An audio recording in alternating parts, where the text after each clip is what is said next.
Here at Home Team Sports TV, we're here to highlight our local businesses and our student athletes and put them on a path to success. Through our social media platforms and our live event production, we look to shine a light on our local community and our talent from our student athletes. Home Team Sports TV is more than a brand, it's a movement. We're combining creativity, innovations, and smart solutions for companies of all sizes. With unmatched dedication and community focus, we're proving that the right exposure can lead to a successful future. And remember, we are Home Team.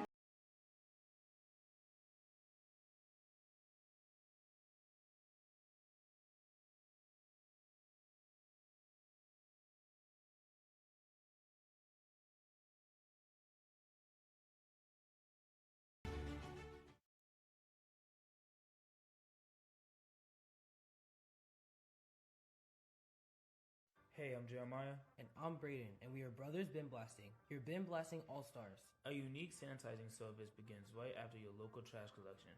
With a scheduled pickup time and location, we arrive promptly to clean your bins on the spot.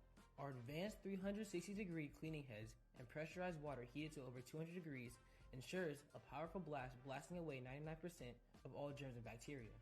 Visit our website at brosbinblasting.com and use code GETBLASTED to receive 50% off your first cleaning. The Eastern Panhandle is home to teachers and healthcare workers, farmers and fishermen, servicemen and women, golfers, bicyclists, and people who love the outdoors. Where we call home isn't any one thing, so we're not either. At Rosedale Funeral Home and Cemetery, we are honored to help you plan a celebration of life that reflects one's individuality. Our trusted local team is here to see that your wishes are honored and that your special story is told. Transform your yard with custom fence and deck, where elegance meets function. Serving Martinsburg and surrounding areas for over 30 years, our expertly crafted decks and fences offer both beauty and protection. From classic woodwork to modern vinyl, experience the craftsmanship that truly elevates your space.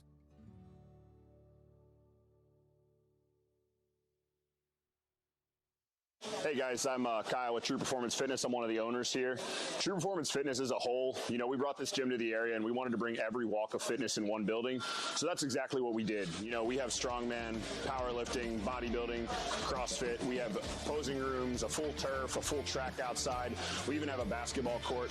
We wanted everything to be under one roof. So that's just kind of the thing that we did. We also went out and we made sure that we got top of the line equipment. We also make sure that all the pads and everything are getting replaced and all the machines are being taken care of properly. That's just something we strive to do for this community. We also like to give back to the community with donations, fundraisers, and other stuff for like kids and the families around. So that's just kind of who we are as a gym, and we're looking forward to seeing you guys. And good evening, folks, and welcome into Home Team Sports TV. Tonight, we are here again at Jefferson High School at Cougar Stadium, where the Jefferson Cougars take on the visiting Musselman Appleman. Jefferson comes into the game 3-4, number 9 in the state. Musselman comes in also at 3-4, and number 11 in the state. I am your host, J.D. Fritz. Joining me once again, my broadcast partner and one half of the home team, or dream team on home team, Drew Pitzer. Drew, man, how you doing? You ready for tonight? A little cool tonight, but we're ready to go, huh? Man, I tell you what, we're super stoked for this game. Obviously, it's a little bit more meaning for us. It's later in the season, but also, I'm a Musselman guy, Jefferson guy right here, so a little bit of bragging rights. I know we got 30 push-ups for you, 15 push-ups on the line for me tonight. Super excited for this game. I think it's going to be one of the best of the year. It's going to be hard to live up to the game we saw, though, last week, JD. Oh, absolutely. Last week was just a tremendous game to call, probably our best one we've done in the last couple seasons. Hopefully this game doesn't go to overtime. We got out quite a bit later last week. It's colder tonight, so get this game over in regulation time. But we should have a good one on our hands. Jefferson coming off that big win, like you mentioned, against Loudoun County, and that's double overtime. Man, just a missed extra point on Loudoun County's part, and that could have been going into a third overtime, Drew. I know. I really thought it was, because I was like, what's going to happen? Jefferson's going to score, and they're going to go to a third overtime. But nonetheless, put that in, the third straight win for Jefferson, 2 straight weeks over undefeated opponents by 1 point. I just think that's so impressive, and just to see the overall fight from both these teams. You look at Musselman, they're 3-4 after having a 1-9 season last year, and they started off the season 1-4 this year. They could have easily packed it up and folded in, but both these sides, it speaks on the cultures of these programs. This is rich tradition between both sides. Jefferson is extremely talented. They're a top 5 team in the state to me, JD, and I also think Musselman's creeping up there as well. Yeah, absolutely. Jackson Rockwell came up huge in that double overtime win last week as he accounted for 5 touchdowns.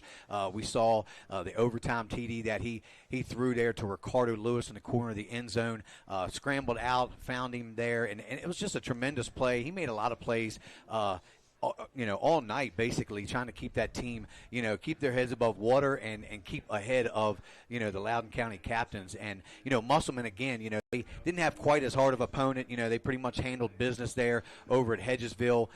So, they're coming off a big win, 2 wins in a row for them now coming into this game. Jefferson's on a 3-game win streak, Drew, and it should just be a tremendous game here tonight. Yeah, again, I think the battle between both these teams is obviously Musselman really wants to run the football between the tackles. I feel like that's what they think that their strength is, and one of the weaknesses of this Jefferson team, they've really refined their defense, but the interior tackles with having Braylon, Holmes there now, I think that actually gives them a little bit more of an element to be able to stop that run. But one of the magic numbers that the coaching staff from Musselman told me today is 3.2. They want to get 3.2 yards a carry. If they do that 4 times, they're consistently getting first downs, and they told me repeatedly their best defense is keeping Jefferson's offense off the field. Yeah, and, Coach Hunter, he's, 13 seasons in, so is Coach Thomas. They basically took over the head coaching job at their respective schools, at the same time, so both of them come in with about the same amount of coaching experience. And, I know they've became close friends over the years as well, but definitely tonight on the field, they will be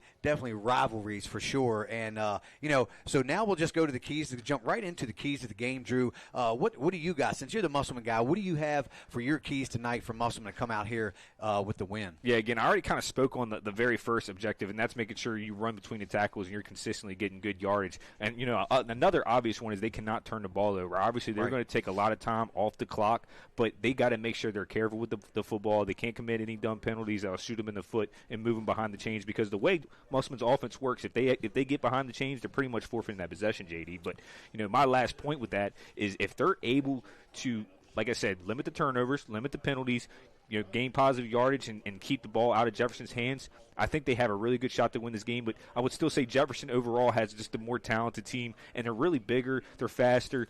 Jefferson has a lot to gain in this game.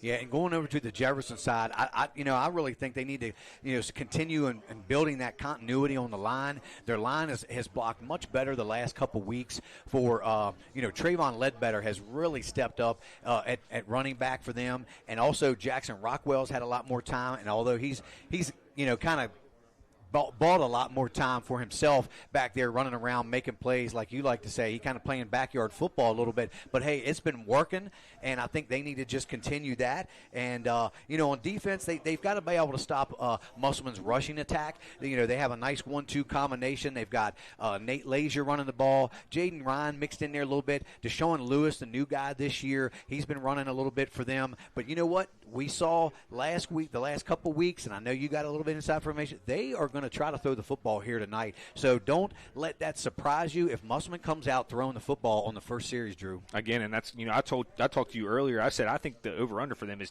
over 10 passes. I could see Musselman throwing the ball 10 times, and to think about, where they were last year, where they might attempt 2 passes in the game, to feel confident enough that they think they can put the ball through the air about 10 times. Now, do I agree with that strategy, JD? I don't necessarily believe I do, because I think this Jefferson secondary is extremely fast, athletic, and they're ball hawks. So I think if you're going to test them, maybe once in a while, but to keep them on their toes. But to win this game for Musselman, they really are going to have to keep the ball on the ground and make sure they keep the ball away from the Cougars.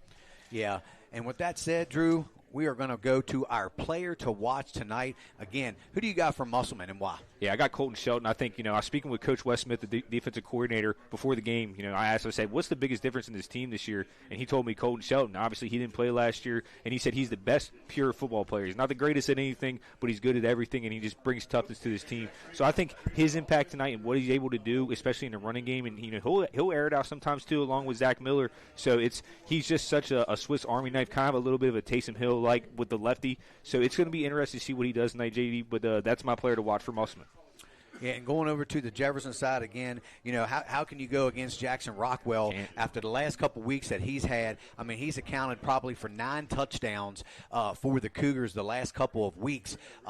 Obviously, we know Tony's still a little banged up. He's dressed. We don't know his status. It's going to be a game-time decision tonight. Obviously, if he plays, he's always a threat. But I really believe Jackson Rockwell, as well as he's been playing not only just the last 2 weeks, but even 3 weeks, that he's going to be huge tonight if Jefferson wants to come out here with the win at home on homecoming, Drew. Yeah, again, a huge night. Homecoming already. Both these teams, JD, 3-4. There's so much on the line. It's, I was speaking to somebody before the game, and he was telling me, hey, if Jefferson finds a way to win out, they're going to be a top 5 team in the state, possibly even top 4. I mean, they'll be 6-4. They'll have a lot of marquee wins. I know that's still a long time away, but if they're able to come out with this victory against Musselman, they'll certainly be favored the next 2 contests. Yeah, and Jefferson's trying to win out. I believe with a big win here tonight, that might bump them up another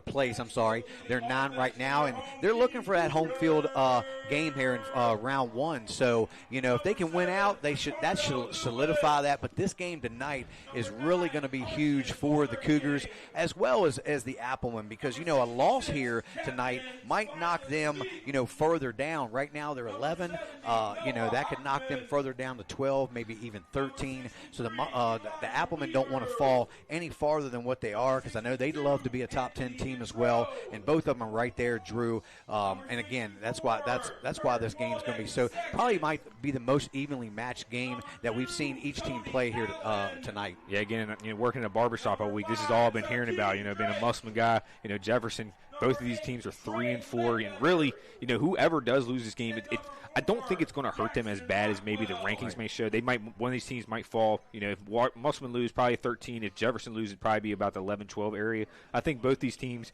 are going to be favored in their next 2 contests for sure. It should regardless finish about 500 or even possibly above. So I think actually Musselman does play Morgantown in the final week of the season, so I wouldn't necessarily take it that far. But I think, like I said, this is just such a building block for both these teams. Whoever comes out of the win tonight, it's going to be in great prime position. Yeah, now teams came out, warmed up. They both went in now right before, we get out here to see the national anthem. A little over 11 minutes to go, and we're going to take a quick commercial break, and we'll be right back after a word from our sponsors. You're watching Home Team Sports TV.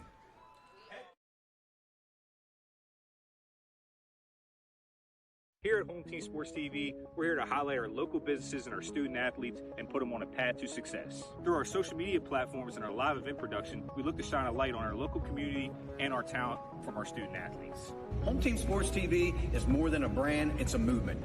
We're combining creativity, innovations, and smart solutions for companies of all sizes.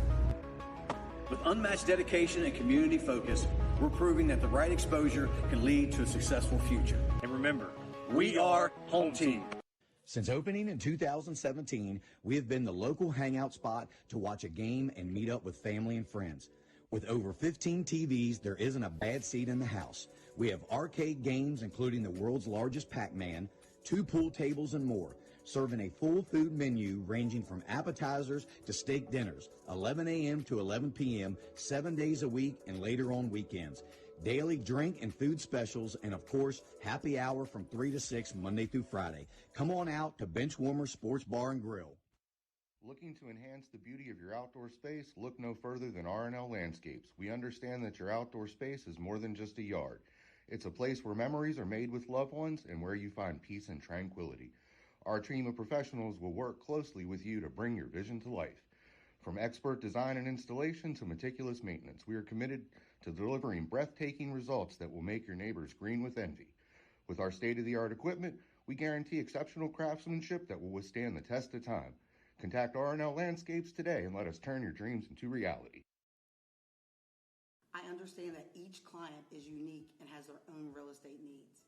Whether you are buying, selling, renting, or a seasoned investor, I got your back. My name is Cheryl Yates, an award-winning realtor with ERA Liberty Realty. I've known Cheryl Yates for over 30 years now, and I've always found her to be the consummate real estate professional. On a personal level, Cheryl has handled 3 sales for us over the past 15 years or so and has done an excellent job on each and every one of them. She communicates extremely well, and you never have to worry about where you're at in the sales process. What I like about Cheryl is she's dependable, she's on time, she's flexible, and she works hard to get the job done. We had our sales very quickly through Cheryl Yates. Whatever your real estate needs may be, remember me. I'm the key to buying or selling your home.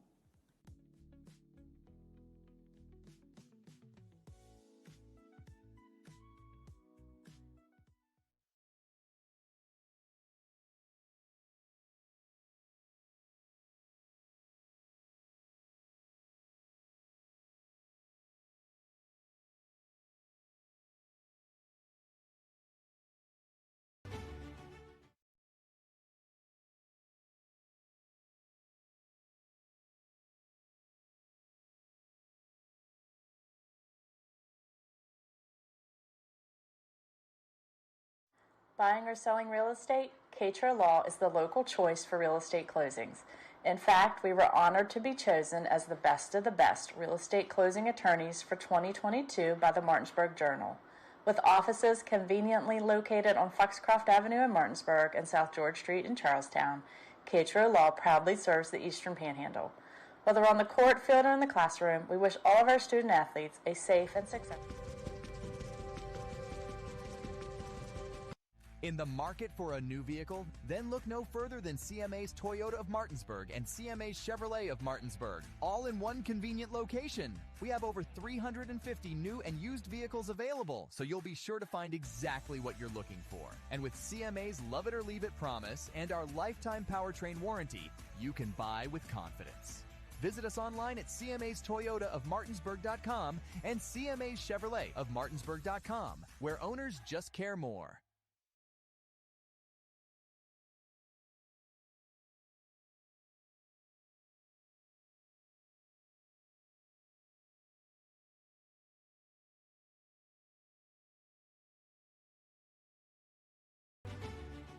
Here at Home Team Sports TV, we're here to highlight our local businesses and our student athletes and put them on a path to success. Through our social media platforms and our live event production, we look to shine a light on our local community and our talent from our student athletes. Home Team Sports TV is more than a brand, it's a movement. We're combining creativity, innovations, and smart solutions for companies of all sizes. With unmatched dedication and community focus, we're proving that the right exposure can lead to a successful future. And remember, we are Home Team.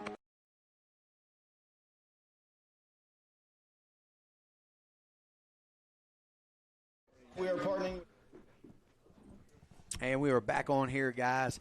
Home Team Sports TV, JD Fritz along with Drew Pitzer, just a few minutes away from kickoff. But before we get started on the game, we'd like to thank some of our sponsors for this year. I'd like to thank Katra Law, Ameritech Tire and Auto, Rosedale Funeral Home and Cemetery, ERA Liberty Realty, call Cheryl Yates, Benchwarmer Sports Bar and Grill, Cookies and Milk Daycare, True Performance Fitness, Brothers Bin Blasting, VFW Post 3522. If you're wanting to advertise for your future or for your business, reach out to us at 571-520-5634.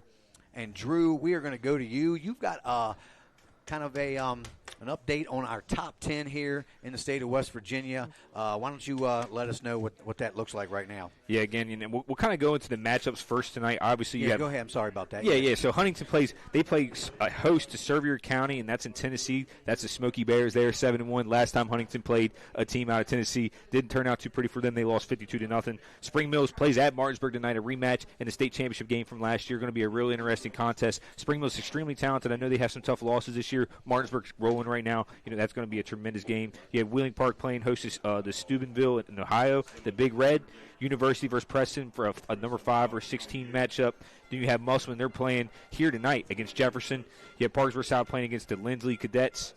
And then you have Cabell Midland playing host to Fairview Park. And then you have Hedgesville for homecoming tonight. They're playing Parkview High School out of Virginia. So that is going to be the games that we will be watching for tonight. And then you look at the top 10 overall. You have Huntington at 1. You have Morgantown at 2. You have Martinsburg at 3. Wheeling Park at 4. At 5, you have, I believe, at 5 you have University. George Washington at 6. 7, Spring Mills. 8, Woodrow Wilson. 9 Jefferson, and Parkersburg at 10, and right outside of the top 10 is Musselman. So a 9 versus 11 matchup here tonight. Going to be such a huge game. So excited to see it. And JD, we'll kind of go back to you. Go through a little quick pregame with about 3:45 left to go before kickoff. Who's your the player to watch again for Jefferson? My player to watch again is going to be Jackson Rockwell. Again, like he just seems he's been kind of the most valuable player pretty much the last couple weeks. I really have to give him credit, and he's had a lot of he's had a good cast around him too. That's really like he threw several touchdowns. You had good contribution from Trayvon Ledbetter last week.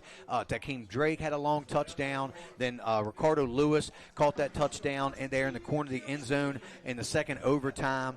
And they've just had a good complement of guys around him, and with the absence of Tony, other guys have had to step up, and that's been the biggest thing that I've noticed with this Jefferson team over the last couple games. He went down early in the second half in the GW game, but I tell you, man, they really kind of basically taken Tony, under their wing, and they said, you know what, our man is out right now, and we're going to do this for Tony. And they finished that game at GW and won. And then last week they came in, got a big win in double overtime. So regardless of whether Tony's playing tonight, I think they're going to rally again around him if he's got to sit for another game, and expect big things again for the Cougars tonight, Drew. Yeah, again, and we're getting ready to go down here for kickoff. And it's going to be such an interesting matchup. Again, both these teams just completely different styles, JD. I've been going back and forth all week on who's going to be the winner of this game, and I just can't wait to finally figure it out now. Battle settled on Friday Night Lights here on Home Team Sports TV. Yeah, the captain's coming out for the Cougars is number 30, Leland Benner, number 64, that's Kip Waldeck, number 2, Tony Allen, and number 7, Ricardo Lewis. For the Applemen is number 1, Jaden Ryan. And it's always so hard to see those guys on the opposite side of the field. You got Eli.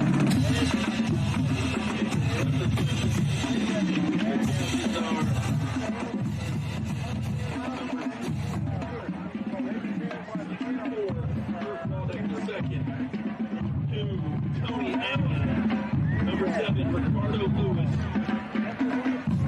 Number 30, Leland Benner. The officials for tonight's contest are referee David Haird, umpire Jeff Dodd, head linesman Ron Bradbury, line judge Daryl Eldridge, impact judge Tony Outlaw. Musselman has won the toss and deferred for the second half.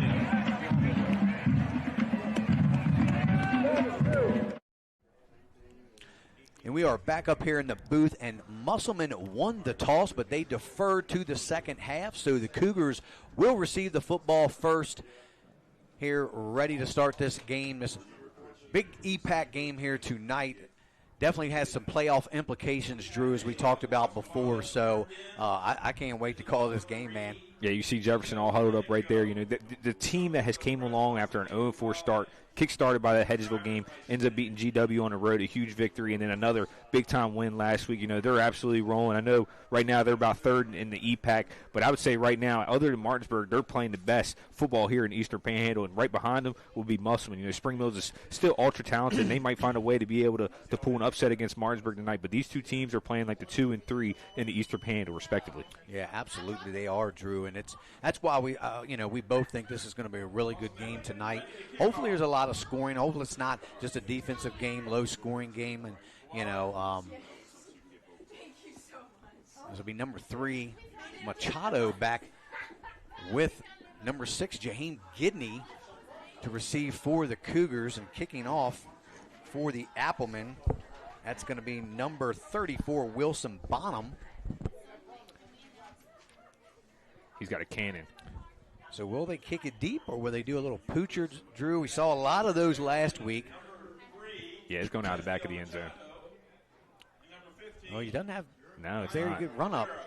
So he does a little squibber on the ground there. And it's going to be number 5, Takeem Drake. He finds a hole over the 50, down inside the 40, runs over a man already with good field position for the Cougars as he's tackled there around the 37-yard line. So kind of a little squibber. Didn't really work out the way the Applemen wanted it to, Drew. Yeah, I think Coach Jordan Butler, the special teams coach over there on the sideline for Musselman, definitely wanted to get that kind of between and make Jefferson have to, make a decision right there. Just too easy of a pickup. Great return right there, starting at the 37-yard line.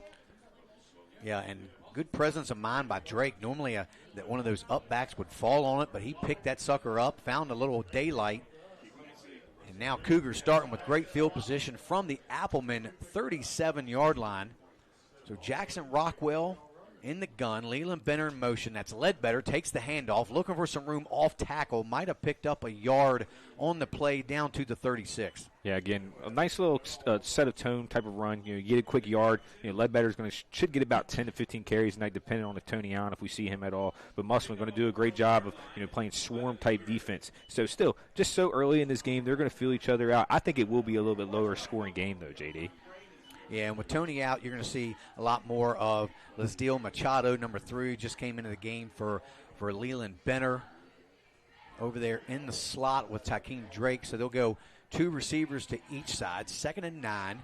Ledbetter now to the right of Rockwell. Rockwell's going to roll to the far side, looking for Machado. He's got him in the flat. Machado makes the catch, still on his feet, down inside the 10. Touchdown Cougars on the first play from scrimmage to put 6 on the board already, Drew. Yeah, just such a great play there from Jackson Rockwell. If he gets outside the numbers, that's where he's going to be at his best. I said a big key for Musselman was to make sure you keep him inside the pocket. That's an untypical strategy, but again, if he gets outside the numbers and he can play backyard football, he's going to make and create. Already 1 touchdown, and we're just barely a minute into this ball game, JD.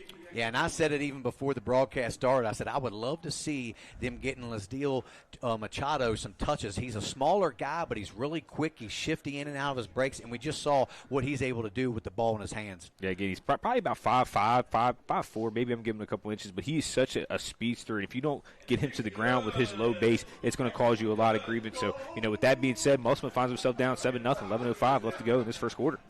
Yeah, and you don't see the very first play from, well, it was actually, the second play from scrimmage, really, because the first play there was Ledbetter on a yard run. But, the Cougars scored very quickly within not even the first minute here of this first quarter. So great for the Cougars, not so great if you're the Applemen. So let's see what they're going to be able to do here on offense in their first possession. Yeah, just a big-time response here. We'll see, the character of this Musselman team. Obviously, that's not what they drew up. They hope they could find a way to get a stop, but their best defense is truly their ability to win the time of possession. I think if they can find a way to score here and take off most of this first quarter, I think they'll end up taking this as a win. So back to receive is number 4, Nate Lazier. And I believe number 9 there. Not sure I got him. Yeah, he's not on the official roster right now. I think he was a new eligible player.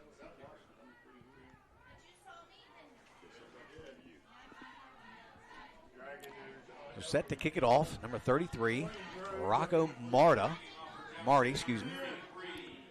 Little poocher there. He's really good at those kicks. Musselman will take it right there from the 30-yard line. Finds a little room out over the 40 to about the 43-yard line. That's number 7, Aiden Cornell. So not a bad return there for Cornell. That's where the Applemen will start 1st and 10. Yeah, and shout out Aiden Cornell, a former neighbor of mine. I'd love to see him get a little return right there. It's pretty special for me. Again, that was a great presence of mine. I thought he was waving a fair catch signal right there. Kind of got a little away with that, didn't he? Yeah, usually that's what they do on those pooch kicks, because you just never know with them coming down.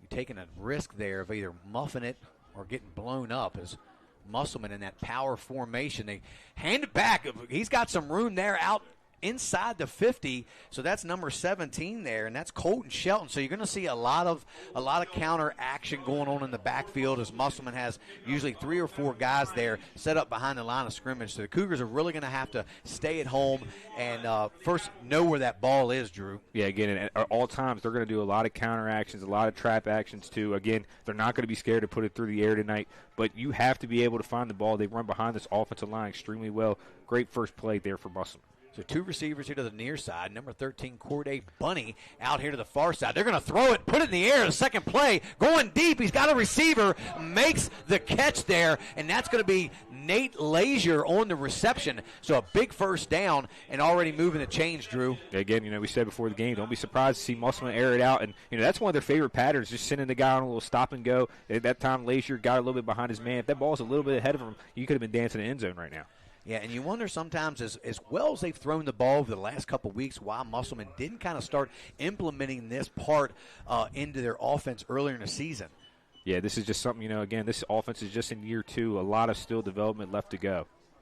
So 2 receivers again to the near side.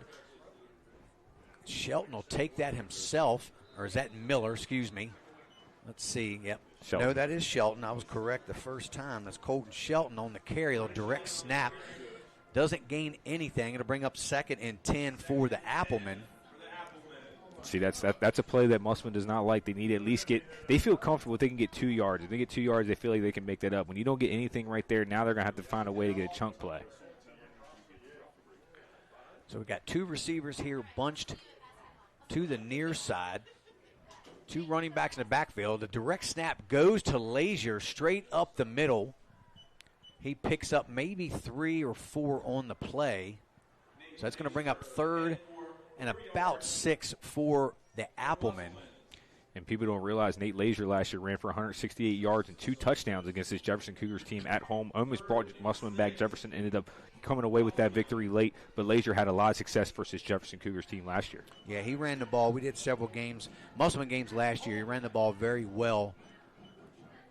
So Shelton in the pistol there. Lazier in motion. Looking to be a false start on Musselman. So that's going to work out well for the Cougars as they will back them up 5 and bring up 3rd and 11. Yeah, you see a couple of the coaches on the sideline just completely turn away because they were in a comfortable position right there. If they were able to get 3 or 4 yards, they're going to definitely go again and be comfortable with it. Now, being at 3rd and it looks like exactly 10 right back to the original line of scrimmage, won't be surprised to see Musselman definitely air it out again.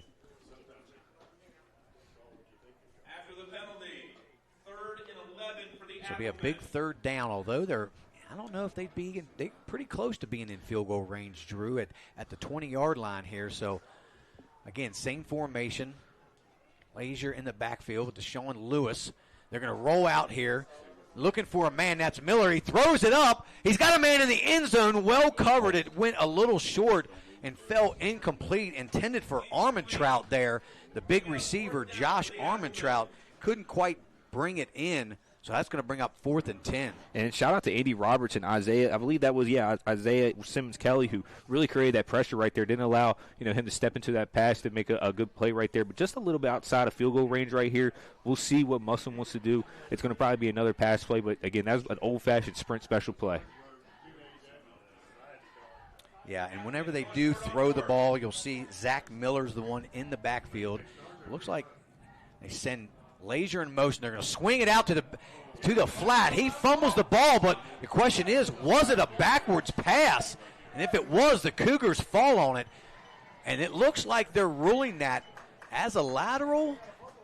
Yeah, it was a real close one. I know Lazier had to turn around to get it, but it still doesn't necessarily mean the pass was backwards. But it looks like they're ruling it as a backward lateral, Drew, and the Cougars are going to take over there from their own 26-yard line. Yeah, that's where they ruled it, and I think that was the right call. It definitely was behind the line of scrimmage right there. The more concerning part, though, is seeing Nate Lazier limp off the field right there. That's not what you want to see if you're an Appleman fan. Yeah, Lazier was open there in the flat, just the pass was a little behind him. The Cougars, again, 2 receivers to each side of the formation. Rockwell in the gun, Ledbetter sends – Ledbetter takes the handoff, trying to get to the outside. Good defense right there by Zach Miller as he drags Ledbetter down for a loss of about 3 or 4 yards, Drew. Yeah, it was they're giving the loss about 3, a generous spot. But, again, Zach Miller is probably my most improved player amongst anybody in the EPAC this year from his overall impact last year, which he had a pretty good season on a bad team. He's really impacted them, and especially in their aspect of winning this year. Really impressed with seeing him just early on here in his first quarter. So 2nd and 13 now for the Cougars.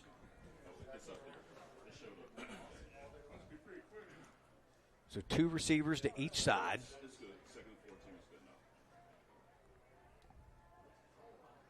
Sent Oler King in motion. Faked it to Oler King. Rockwell back to throw. He's going deep. He's looking for Ricardo Lewis. Ricardo Lewis in and out of the hands of Lewis. He had it for a second, and it just bobbled out, and he couldn't hold on to it, Drew. That would have been maybe 6, but if not, a huge play missed there by the Cougars. Yeah, and the 5'3" Craig Mathis really got his hands right there, too. He went through both of their hands. I'm surprised, touched 2 of their guys' hands, never made the catch, just falls harmlessly to the ground. Man, that could have been dangerous for both sides. Yeah, and I don't mind that. I've been preaching that for weeks now, taking that deep shot. Although I like those deep shots more on first than second, especially when you were already second 13, because if you don't complete it like you didn't, now you got a big third and long coming up here. And again, Jackson Rockwell had about 10 yards of separation right there and only one man to miss. And with his athletic ability, I'm saying, hey, tuck that and make a play happen. So 3rd and 13 now for the Cougars.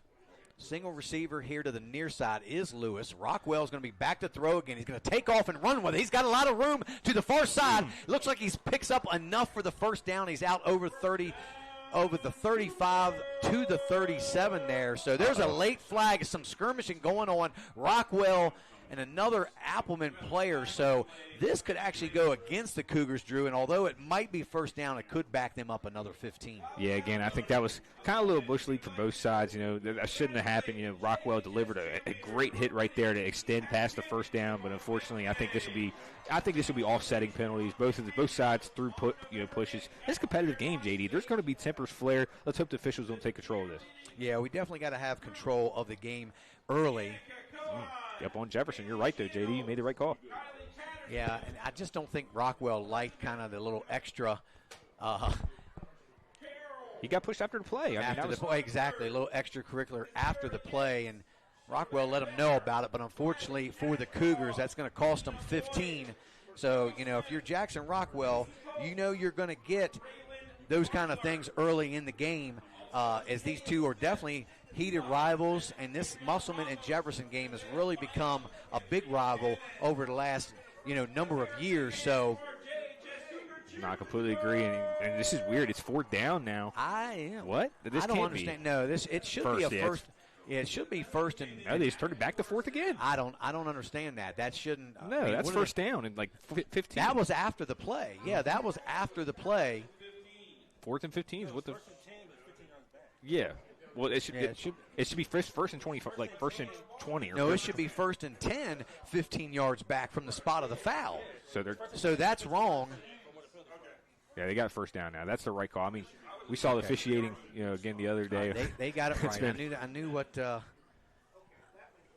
Sometimes you don't know what the officials are doing. You question yourself as to whether you're thinking right. So 1st and 10, balls on the Cougars 22-yard line. A little jet sweep here to Olerking to the near side. He's got some room down the sideline. Oh, he gets upended there right around the 33-yard line. Let's see if he's got enough for a Cougar first down. It looks like he might, Drew. I think that's a first down, and Musselman got away with a kind of a late hit right there. He's definitely out of bounds. I thought they were going to throw something, and that's. So, yeah, second and an inch. So we'll see what happens right here. You got 3 downs to get a yard. This is where Jefferson might get really aggressive at. They need to have a spy on Rockwell, though. So 2 receivers to the far side. They are really playing off Olerking. Handoff goes to Ledbetter. He's got enough for the first down out near the 35.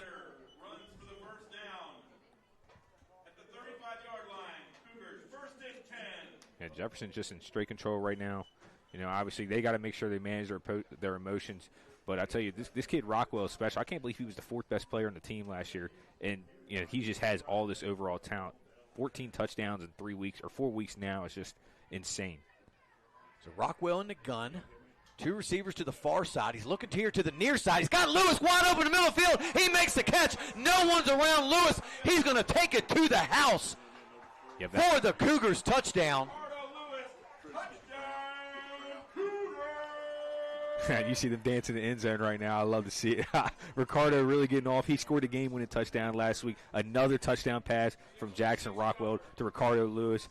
13-0, 6:15 left to go. This game could get ugly quick, JD, if Musselman isn't careful. Yeah, and I just love it. Another first down opportunity for Lewis, and like I said, they've really found something. They found this mismatch, and Lewis was wide open. No safety help in the middle of the field. Lewis pretty much jogged his way 66 yards for the score with the extra point pending now, Drew, by Rocca Marty. The snap and the hold. The kick is up, and it's right through. So with 6:15 left to go here in the first quarter, your score, the Jefferson Cougars 14, Musselman Appleman nothing. And we're going to take a quick commercial break and hear a word from our sponsors. You're watching Home Team Sports TV.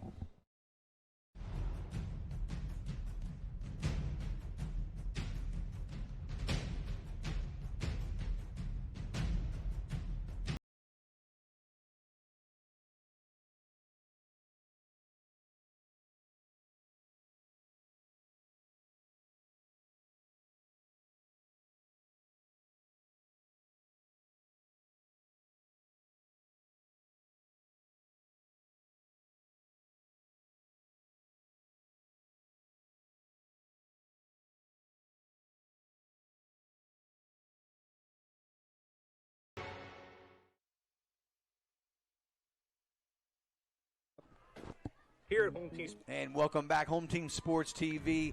J.D. Fritz along with Drew Pitzer. And, man, we just watched Jefferson hook up between Rockwell and Ricardo Lewis for a 66-yard score to put the Cougars up 14-0, Drew. And what a beautiful pass there by Rockwell. Yeah, again, Rockwell and Lewis's connection is really coming along over the last 2 weeks. I think it's going to be something to watch for the rest of this game. And, Musselman found themselves in the same situation when they were at Wheeling Park down 14-0. Really started to control the ball. Last possession really just was ruined from turn. It really was just a turnover. A penalty just killed all momentum that they had. They have to take their time right here, get back into their game. Still a lot of ball game left to go. Yes, that ball once again returned by number 9, and we don't have him listed on our roster, so we apologize. Musselman will start from their own 33-yard line.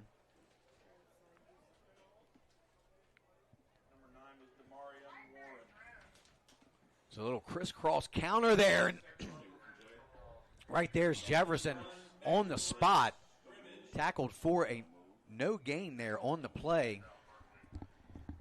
Yeah, definitely, again, the way that, Jefferson is defending this game, JD, they're guarding a little bit different. They're not really bringing a lot of pressure, not bringing a lot of blitz. They're playing a lot of zone principles, too, especially after that long pass that happened, early on in the first quarter. They're going to really have to make Musselman make decisions to be able to beat them tonight.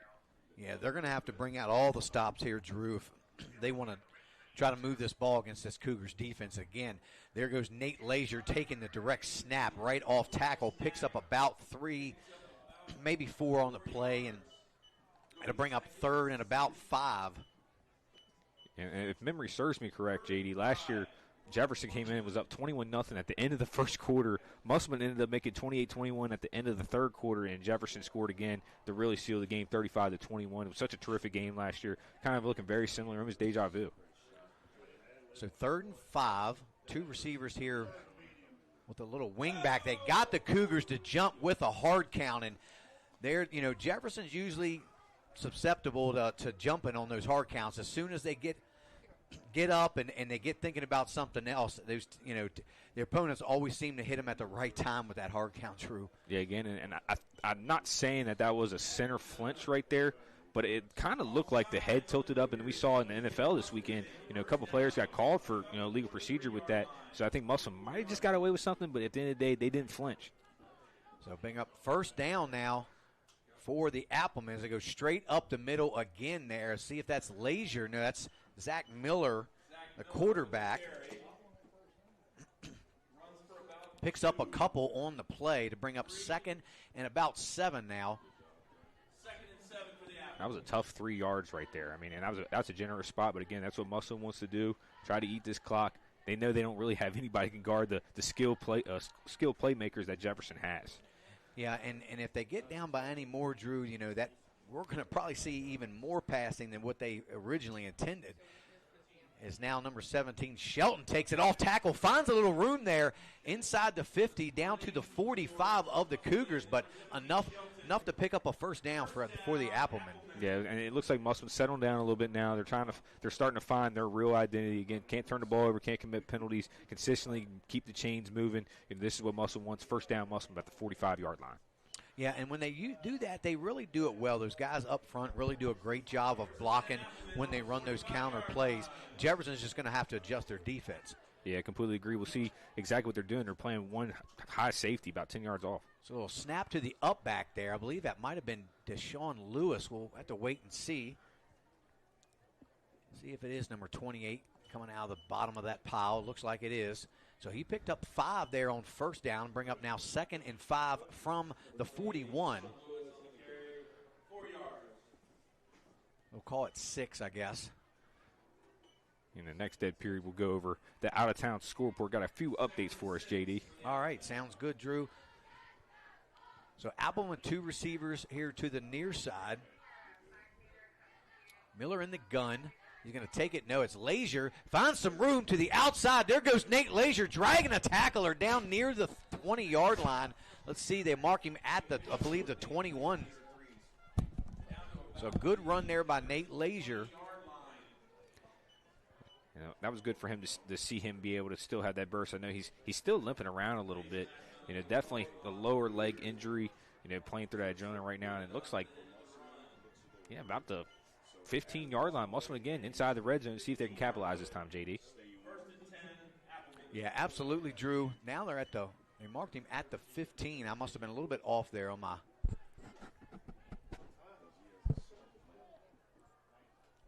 So the Applemen come out here, 2 receivers to the near side, 1 to the far side. Empty backfield there for Miller. Miller's going to take it himself, finds a little bit of room up the middle, picked up maybe 3 or 4 down near the 10. So still a good 5-yard gain right there, and that's what Musselman wants to do. But now the field shortens up, and this is where Coach Keller is really confident with his bunch at. Whenever they get down, they're a bend don't break type mentality.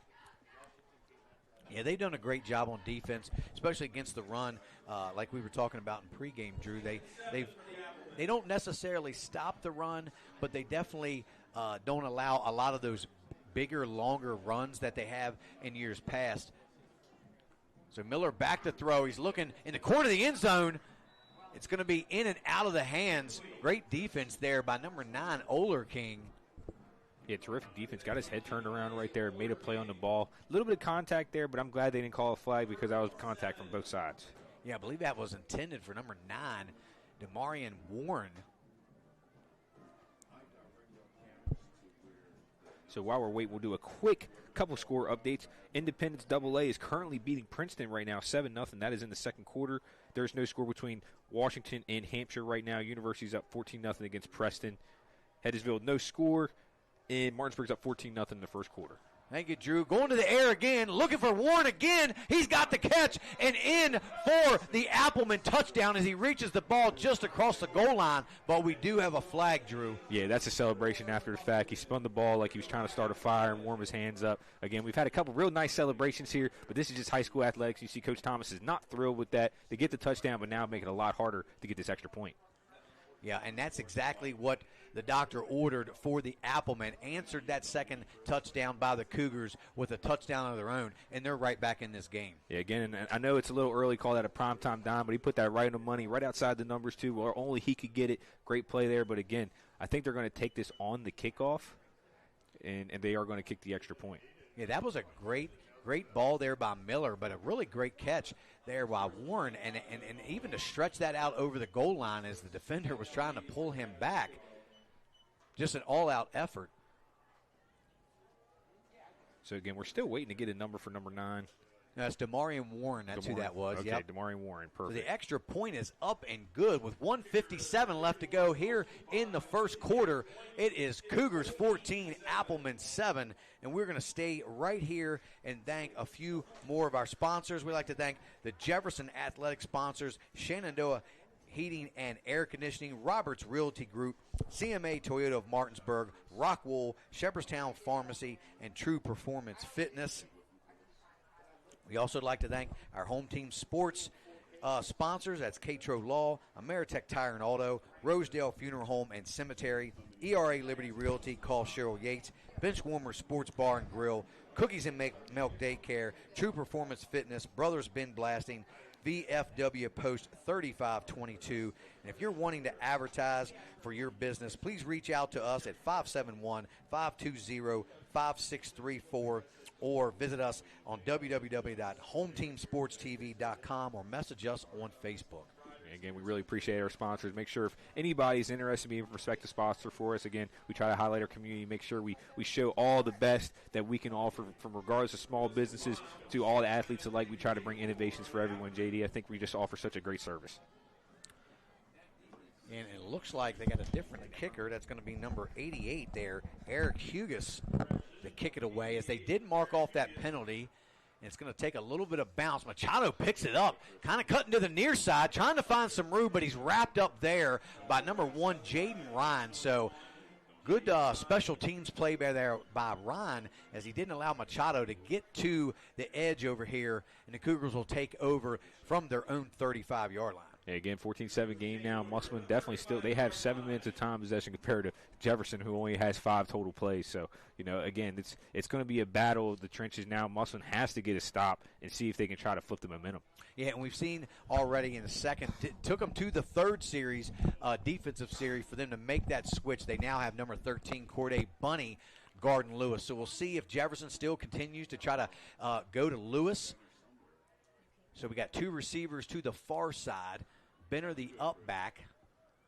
Rockwell still in the gun. Benner in motion. Handoff is going to go to Ledbetter straight up the middle. Nice gain on first down of about 6 yards for Trayvon Ledbetter. Yeah, again, and Ledbetter is somebody you have to keep establishing a run with. Even in the first half last week against Loudoun County, he really didn't have any big games. A lot of 3-4 yard rushes, always consistently getting at least back to the sticks or more. And then he started really making his pay dirt there in the second half. Musselman's going to get beat down if they're able to keep running the football like that. Yeah, Ledbetter he's gotten better and better, improved every single week. So 2nd and 4 from the 41. 2 receivers to this near side. Benner in motion. The handoff to Ledbetter, and just barely does get his Ledbetter out over the 45 to the 46, enough to pick up a Cougars first down, Drew, and they're moving the chains again. Yeah, again, just another great play. Again, Ledbetter doing a great job of replacing Tayshawn Roper. All-state back last year, a completely different type of back, wanted to get outside the numbers. Ledbetter really likes to get between the tackles and put a hurting on the interior line and those linebackers. Yeah, they've done a really good job, and the offensive line continues to improve game to game, and that's one thing I think that's really, put Jefferson even a step above where they were this time last year. It's Rockwell going deep again. He's looking for a tackle. Came Drake, makes in and out of the hands. It looked like Drake had the ball, but it fell out of his hands. Tough catch, as he was well over his shoulder. He couldn't quite make it. Yeah, again, he had 3 toes in bounds, and then all of a sudden the ball just fell out of his hands. This guy, Takeem Drake, is such an elite talent. He makes a lot of plays. He would probably have an extra 4 touchdowns this year, but it looks like there's a pass interference or something. They called that a catch. They called that a catch, and he stepped out of bounds and lost it. I thought it was a catch, too. It did look like he had it for a second. Yeah, and we just saw kind of the cast. That was 100% a catch right there. He just threw the ball really kind of crazy there at the end. Yeah, so I apologize, because that was a great call. Great play, Drake. Yeah, it was a great play there by Drake, and we just saw the ball kind of come out right at the end, so we thought he didn't hang on to it, but it's 1st and 10, ball in the 32 of the Appleman. So 2 receivers to each side of the formation, as they're waiting for Coach Hunter to give them the play, or I believe they're going to let this time run out. So, yeah, that's going to do it for our first quarter here at Cougar Stadium with your score. The Jefferson Cougars 14, the Musselman Appleman 7, and we're going to take a commercial break and hear a word from our sponsors. You're watching Home Team Sports TV. We're here to highlight our local businesses and our student athletes and put them on a path to success. Through our social media platforms and our live event production, we look to shine a light on our local community and our talent from our student athletes. Home Team Sports TV is more than a brand, it's a movement. We're combining creativity, innovations, and smart solutions for companies of all sizes. With unmatched dedication and community focus, we're proving that the right exposure can lead to a successful future. And remember, We are Home Team.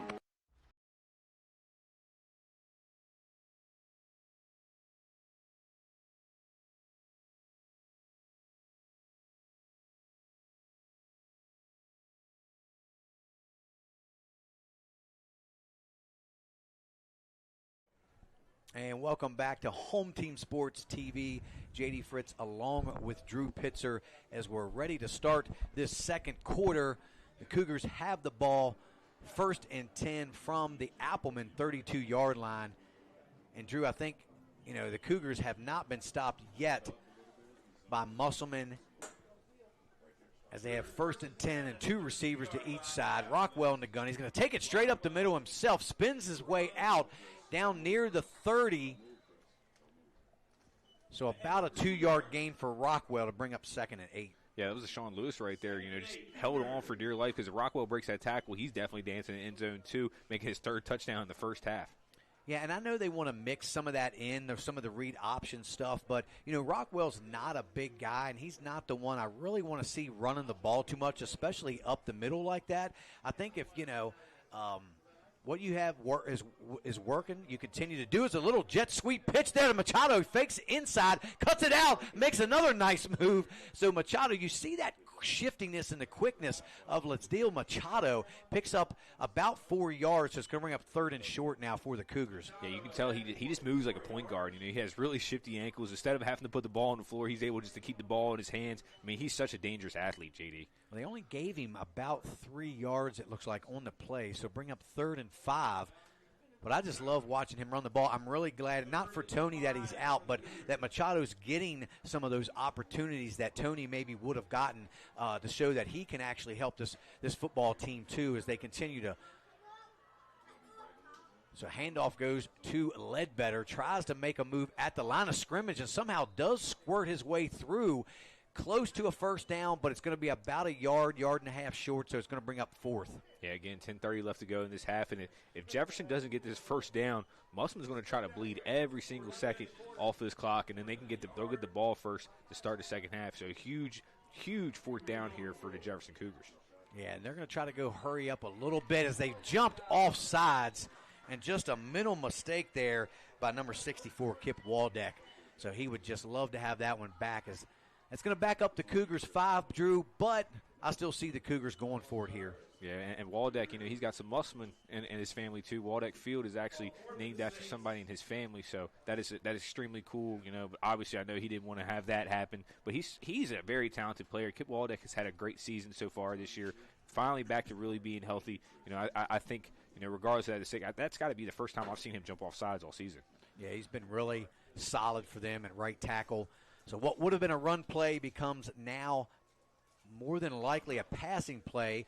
Well, we're going to get a timeout, Drew, and while we have a minute, we're going to stay right here, and we're going to go to you for our out-of-town scoreboard. You got any scoreboard? You got any updates for us? Yeah, again, still the same score between Martinsburg and Spring Mills. That's going in the second quarter. You have Wheeling Park and Steubenville. They're tied 7-7 right now. University's up 14-0 against Preston. Obviously, it's 14-7 here. Parkersburg South finds themselves down to the Lindsley Cadets. A huge opportunity for Parkersburg South. They lose that game, they could find themselves outside the playoff picture. Right now, Cabell Midland 17, right outside the playoff picture.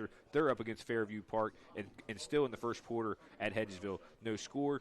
We'll go check the Independence and Princeton game. That still is 7-0 in the first quarter as well. And then Washington versus Hampshire, that is still also 0-0 in the first quarter, JD. Thank you, Drew. And we'll come back to you a little bit later before the half for some additional updates. A lot of games to watch for here in the next few weeks. A lot of those games have playoff implications on the line. So 4th and 7 now for the Cougars. As Rockwell in the gun, 2 receivers to the near side. It's Drake and Olerking. Rockwell's rolling, looking for a man. He's going to have to roll back to the far side, and he falls down. Great defense there by the Applemen, and that ball's going to go right back over to Musselman, Drew. Yeah, again, and see, that's what Musselman wanted to do. They want to make sure they can contain Jackson Rockwell, because if Rockwell was able to break contain right there and make that defender who was guarding, basically in that zone principle right there, kind of a cover 3 look, to take that away and had to make him commit, Jackson would have tossed that right over the top. That's what he did really well against Loudoun County last week. Great film watching from Musselman right there. Definitely prepare for that. Yeah, and really the first time that I've seen Jackson under that kind of pressure and just really know where to go and wasn't able to get out of the pocket and make a play like we've seen him do the last few weeks. Yeah, and again, but he's already had 2 of those plays. He has a rushing touchdown and a passing touchdown early on here in the first half, so still getting his way. Just Musselman really game playing well for that last possession. So 2 receivers to the near side. Going to be a direct snap to Miller. He's looking for some room outside. Stopped right there by a big wall of Cougars. They're still going to give him about 2 yards on the play. I thought he just got back to the line, but they're going to give him at least 1, maybe 2 there, Drew. I don't know. Yeah, again, Jefferson did a great job of swarming to the football right there. Zach Miller is great at trucking through the first guy and keep his feet moving, but when you send 4 or 5 bodies at him, just the law of physics is going to slow you down. Still, 2nd and 8, Musselman didn't lose any yardage right there. They're probably still comfortable. Still, everything in their playbook's wide open here. It absolutely is, and that was a big 4th down stop. They have the ball with the opportunity to go down and tie this game up before halftime. And now they can definitely keep it on. They're not in a rush to have to necessarily throw the ball. But the back to throw is Zach Miller out here in the flat. He's got leisure, can't quite hang on to it, Drew. Would have picked up, 4 or 5 on the play, maybe not enough for the first down, but just couldn't hang on. Yeah, again, right now, that's their 4th pass already of the game. So we said over 10 attempts. I think we're going to hit well with that, especially the second half if this is a real close game. But again, just right off Lazier's hands, I'm sure he wishes he can get that one back. Yeah, we might even reach close to 10 attempts here before the half. Wouldn't surprise me. Coach Thomas he's willing to try anything. Just look at this offense. He's finally getting it to work too. So 3rd and 8 now for the Applemen. They're going to run it to this side. Lazier takes a direct snap, looking for some room, picks up a decent gain, going to be short of about 4 yards, so it's going to be a big 4th down now. Yeah, you got to punt this away. Right now, I would be surprised to see them punt this away, but I think personally with the field position battle and the way that you finally showed, hey, we have things that we could stop Jefferson with now. You've seen it happen. I'm kicking away because if you don't get 5 yards right here, which is really they might try to get him to jump off sides again, JD. Yeah, and if you're Musselman, you've seen the kind of the past history of Jefferson. They tend to jump off a lot more than not on those hard counts. But they've got 3 receivers set there to the far side. Wow, I'm surprised that the flag didn't throw. And even Jefferson thought that they were going to throw the flag, but he just did hang on. Punt away. So now they're going to back up, and it looks like they're going to punt it. And they're going to punt it over Andy Roberts' head. Andy Roberts might know. He's going to let it roll inside the 20. Down to about the 11 is where the Cougars will start, deep in their own territory. So we're going to take a quick commercial break here and hear a word from our sponsors. You're watching Home Team Sports TV. I'm Braden, and we are Brothers Bin Blasting, your bin blasting all-stars. A unique sanitizing service begins right after your local trash collection. With a scheduled pickup time and location, we arrive promptly to clean your bins on the spot. Our advanced 360-degree cleaning heads and pressurized water heated to over 200 degrees ensures a powerful blast blasting away 99% of all germs and bacteria. Visit our website at brosbinblasting.com and use code GETBLASTED to receive 50% off your first clean. And welcome back here to Cougar Stadium. Jefferson takes over 1st and 10 from their own 11. 3 receivers here to the near side. Across the middle, just a little ahead of Carson Olerking. Olerking was open by a step or 2, Drew, but that time it sailed a little far out in front. I know Olerking wishes he had about another 10th on that 40 time because he catches that, he's definitely going to the house. Just a bunch of what-if plays, and that might come back to bite Jefferson. Some of this game is just a game of inches. You got to be able to make those plays. Last week they did. Right now they made a couple of them, but they've also left a couple on the board. Yeah, so the single receiver to the far side is Ricardo Lewis. We'll see if they try to go to Lewis at some point here. Rockwell's rolling to this side. He's looking for a receiver. He's got Takeem Drake. Let's see if they give him the catch. They will, and that's enough for the Cougars' first down out to about the 27. Yeah, great job there from Dakeem Drake. He read that zone extremely well, set right in that bubble, found himself on a little spot on the sideline, a little comfy spot for Rockwell. First down, Jefferson. Yeah, and it looks like to me they want to come out and really start, establishing this passing game, Drew, which has been worked so well for them the last couple weeks as they went 3 receivers to one side, and the single receiver always seems to be Ricardo Lewis. So we'll see if they try to go deep to Lewis, and there's the ball on the turf, and the Musselman Applemen have recovered as Trayvon Ledbetter got hit immediately as soon as he took the handoff. And the ball popped out, Drew, and now Musselman's in business right in deep in Cougars territory. Yeah, again, that's the ball hawk defense, and something that all the backs from Jefferson really need to work on a little bit of ball security. You see them as running like LaShawn McCoy back when he played with the Eagles in the snowstorms. You got to make sure you protect the program. The ball is the program. Great opportunity for Musselman to tie this game up with 7 minutes left to go here in the first half. Yeah, this is a big series right here for the Applemen, deep into the Cougars territory. So they look to put some more points on the board, tie this football game up.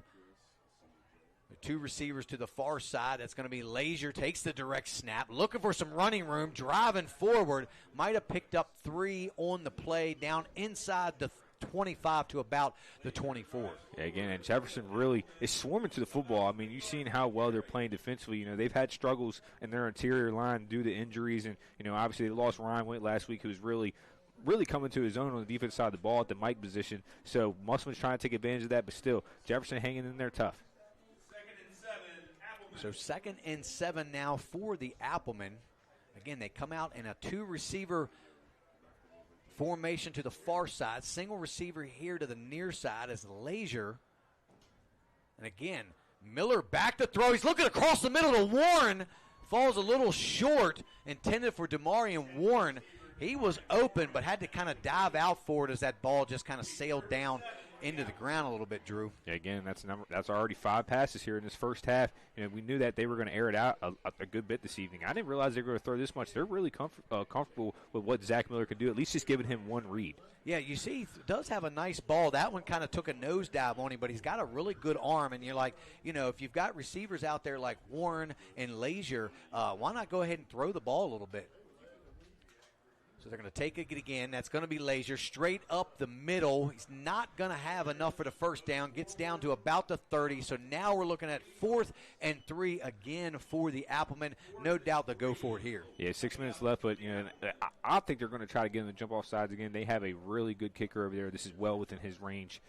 So Jefferson has to be careful. I think they got away with an offsides penalty on the last possession. We'll see if Musselman can get him again. If not, they probably do already have a play drawn up there. Yeah, I mean, why wouldn't you go with the hard count again? It's the easiest way to pick up a 4th down conversion, as Jefferson just hasn't proven they've been disciplined. And they could have called something there on the Applemen. It looked like, Miller kind of did the hard count. So I don't know that they did call a timeout, but we're going to stay right here.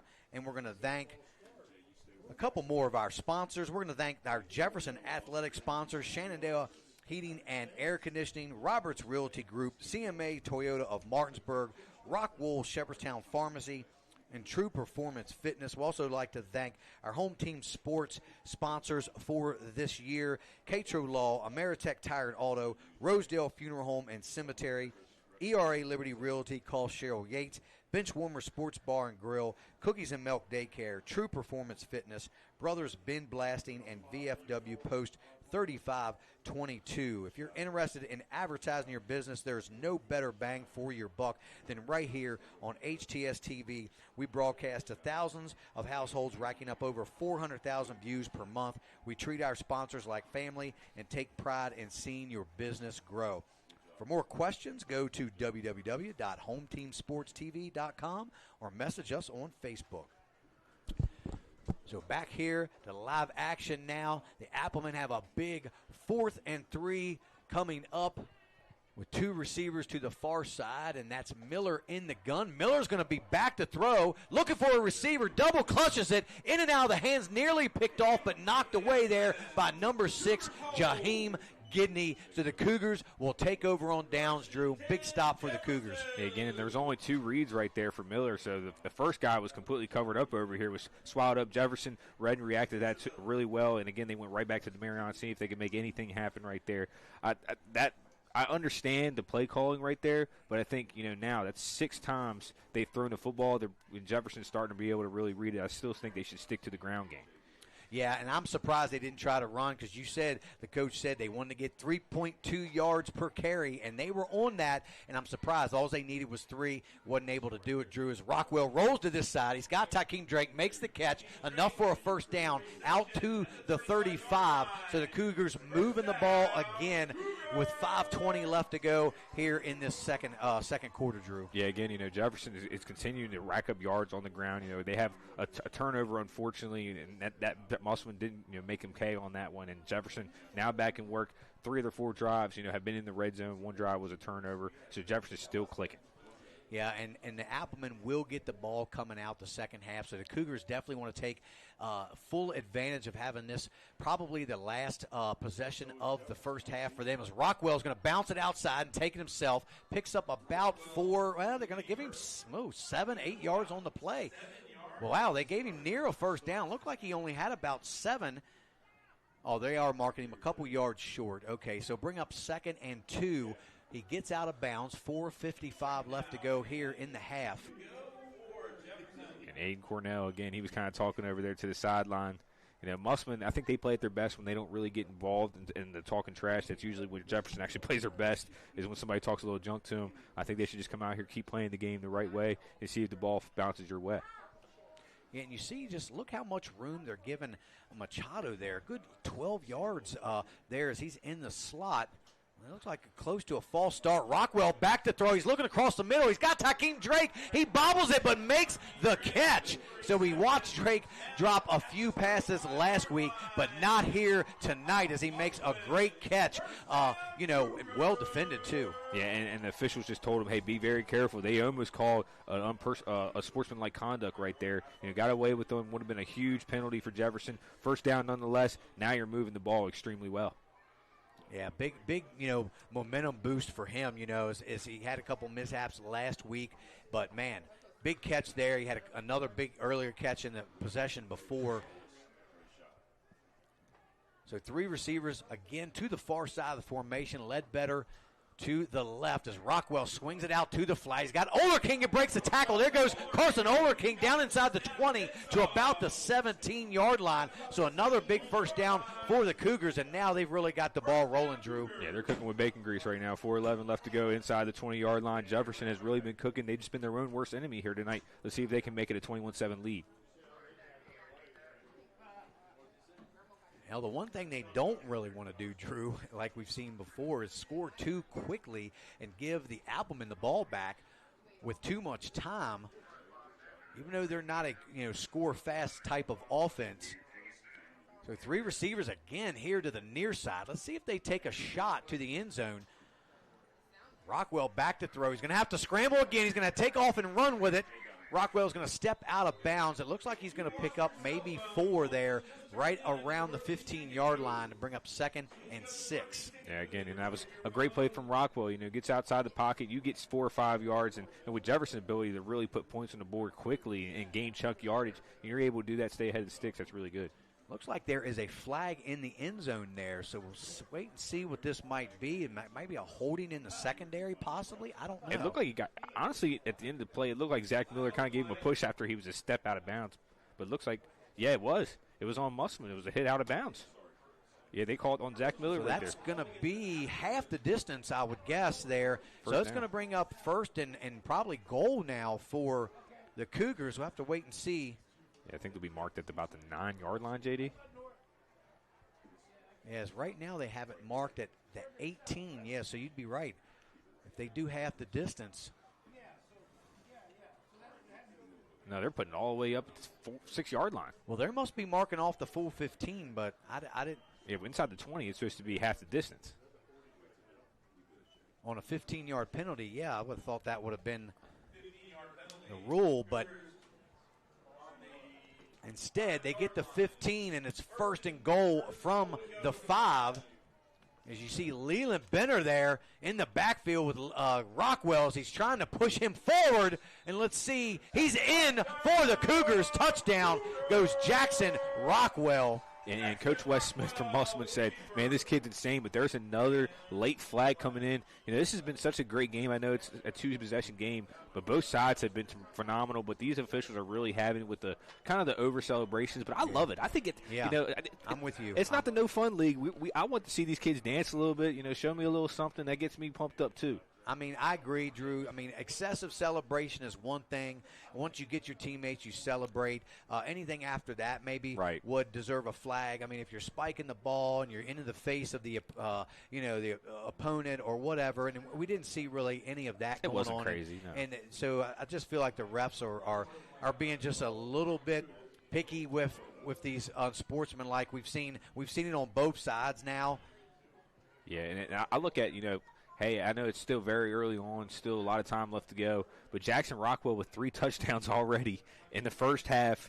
He's already got 2 home team sports players of the games this year, and if somehow they're able to hold this margin and maybe he can throw another touchdown or 2 on the board, I tell you what, it'd be hard not to give him the triple crown. Absolutely. So Rocca Marty on to kick this extra point to make it 21 and put these Cougars back up 2 scores again. The kick is up, and I don't think he made that one, and he is no good on that one. We watched a couple sail a little left last week, and we thought they were no good, and they actually were good. That one you could tell was no good, but there is another flag on the field, Drew. We just can't seem to get away from these flags right now.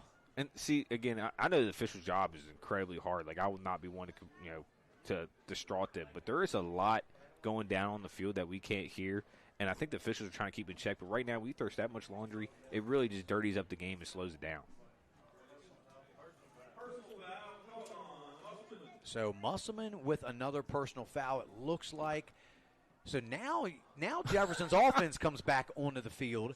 And they're going to go for 2 here, Drew, which is a very smart thing to do, as they've been pretty successful also running the football but throwing as well. We'll see if Rockwell is going to try to take this one himself again. Yeah, getting that heavy package, honestly, this is where I think they could add an addition to this Jefferson team. You had Bray Holmes back there. Obviously, he's a bigger quarterback, and you can put Benner in front of him to see if you can just try to get a quick yard. All right, I agree with that, because you don't want to give Rockwell too many opportunities to run up the middle in a short yardage situation and kind of risk getting him banged up when you know the playoffs are right around the corner. So I guess they're marking it off again.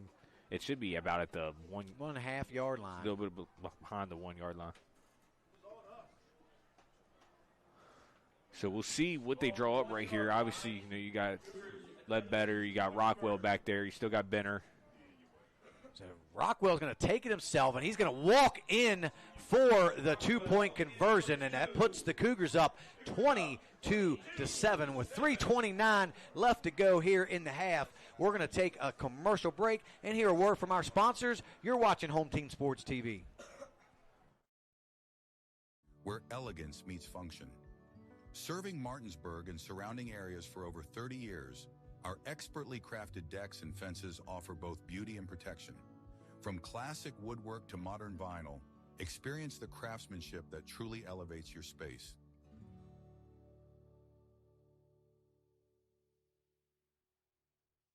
Hey guys, I'm Kyle with True Performance Fitness. I'm one of the owners here. True Performance Fitness as a whole, we brought this gym to the area and we wanted to bring every walk of fitness in one building. So that's exactly what we did. We have strongman, powerlifting, bodybuilding, CrossFit. We have posing rooms, a full turf, a full track outside. We even have a basketball court. We wanted everything to be under one roof. So that's just kind of the thing that we did. We also went out and we made sure that we got top of the line equipment. We also make sure that all the pads and everything are getting replaced and all the machines are being taken care of properly. That's just something we strive to do for this community. We also like to give back to the community with donations, fundraisers, and other stuff. And we are back to Home Team Sports TV. J.D. Fritz along with Drew Pitzer. We just watched Jefferson score, get the 2-point conversion, but again was penalized a personal foul, unsportsmanlike, so they backed it up 15 yards, and they are kicking now from an odd spot, looks like to me. So it was 2, it looks like. Yeah, they're kicking from the 12. It's Rocca Marty. He's going to kick it away deep. No. That's going to be taken by Warren there at the 40s. Warren got some room inside the 35. Tackled down inside the 30 to about the 27. So now Musselman, with 3:22 left, has a chance to get that touchdown back, put some more points on the board, Drew, and draw themselves within a one-score game. I mean, that was just I was confused. I think they just gave a double foul right there. They kicked the ball from the 12-yard line. I've never even seen somebody kick the ball from the 12-yard line, and now Musselman, down 15 with 3:22 left, and they get the ball first to start the second half. It could be realistically, somehow at least a one-possession game if they're able to handle this correctly. Yeah, we must have missed something because normally the kickoff's at the 40, so a 15-yard penalty you would be kicking from the 25. So then it goes, I think then maybe they did half the distance from It's very there. odd. Yeah, it was odd. So Lazier will take the direct snap, trying to find some room to the outside. He's got about 7 yards on first down near the 20-yard line. So they've got, I think, all 3 timeouts so far. Just a little over 3 minutes to go, so they don't need to be in too big of a hurry here. Because, again, they definitely don't want to score and leave Jefferson with any time left.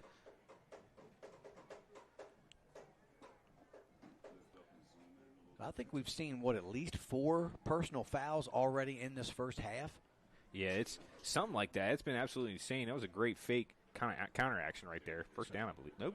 They're going to be a yard short as Zach Miller takes the handoff, so he's down to about the 20 now, so bring up 3rd and a yard for the Applemen.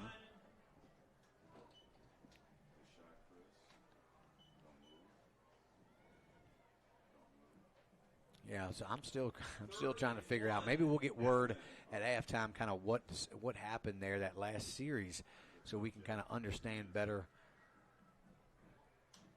So a little counter action, but it's a dive straight up the middle, and it looks like they're going to have, is that Lewis on the carry as he gets up not happy about something. Better be careful throwing that ball around as these officials have really been wanting to throw flags tonight. But I don't know. I think they're marking him short, Drew. 4th and less than a yard. So this is going to be huge here for the Applemen as we're inside 2 minutes now. See, this is where tempo, I think right now you get on the ball, you see Jefferson still walking around, you snap the ball right away. You've been trying to get him to jump off sides. They're going to be waiting for it. You might be able to get a quick yard just that way. Yeah, I think, and they're going to call a timeout. They could let at least some clock tick right there. Now, I think now you just gave Musselman, or you just gave Jefferson, if you don't get this first down, probably an extra 20 seconds. And that's 2 seconds right there, or 2 different plays that you can at least get off, depending on how well Jefferson can handle, in possession support. Yeah, I definitely would have went with the hard count, Drew, on that one to see if they would have jumped off sides. If not, then maybe you call a timeout, or you already know in that situation you have a play called, the play that you normally would typically try to run maybe in a 4th and less than a yard situation. So if the hard count didn't work, you go ahead and get up there and you run a play. But I like the quick snap myself as well, while Jefferson's kind of still collecting themselves from the last play, not really in a big hurry. So, but no, they didn't. They called a timeout. That kind of gave, I think, the advantage back to Jefferson a little bit to kind of get themselves a little more prepared for this 4th down. Yeah, for sure, and kind of why they're conveying and still talking what's going to go over. We'll do a quick little score update. Number 1, Huntington finds himself down 21-7, against Sevier County, the Smoky Bears. Spring Mills is down 28-0 against Martinsburg at Martinsburg. Wheeling Park's also down to Steubenville, Ohio, 21-7. University's up against Preston, 28-7, and we'll go ahead and tune back in before we get the rest of the out-of-town score report. So 4th and less than a yard here now for the Applemen.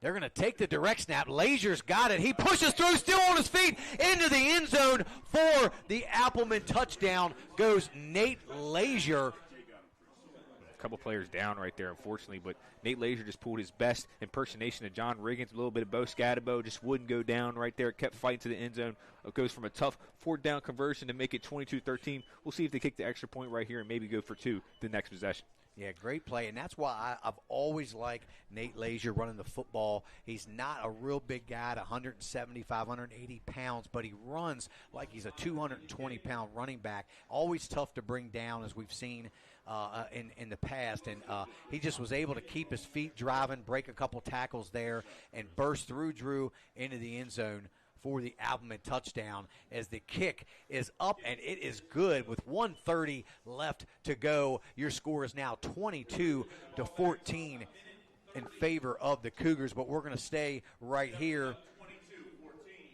And, Drew, you were just giving us some updates. You got a few more for us because we kind of had to cut you off there. Yeah, again, there's still no update between Hedgesville and Parkview. Usually they update at the half. We see Parkersburg South, they're down to Lindsley Cadets. A huge game for them. If they lose this game, they could find themselves outside the playoff picture. Cabell Midland just down by 7. Right now, they're just right outside the playoff picture. And then when we go to AAA, we look down for the Washington and Washington and Hampshire game. That is still 0-0. They usually update at half as well, too. And let's see, what do we got on this Princeton game here? Is that one on there, too? Yes, it is. Princeton is up. No, Independence actually just took the lead now, 10-7. So both those teams 7-0. Independence number 1 in AA. Princeton number 1 in AAA. That's a huge matchup within the state of West Virginia. All right, thank you, Drew. And we'll definitely get some more updates coming out at our halftime recap. So number 34 back to kick off again for the Applemen. And that Wilson Bonham, he's going to squib it here. It's going to go to Trayvon Ledbetter, the up back. Ledbetter lowers his shoulder out to about the 41-yard line. So the Cougars have about 1:25 to work with, Drew, and I think they have at least 2, if not all, their timeouts. Yeah, if the scoreboard's right, they have 3 timeouts, just underneath 90 seconds left to go. Plenty of time. Jefferson can score really quick. I think Musselman scored. They should have tried to take off another 40 seconds for them to feel comfortable at midfield. Jefferson, not saying this should be easy, but the way they've been dominating this Musselman-Appleman defense all evening, this should be at least another opportunity to put more points on the board. Yeah, and with Musselman getting the ball coming out, I think this is really huge. If Jefferson can go back up 2 scores again. So 3 receivers to the far side. Ledbetter, or to Rockwell's left. No, that's Benner. Across the middle. Let's see if the catch is incomplete. Well covered there, though, by the Appleman. I believe that was number 15 on the coverage, Logan Henderson.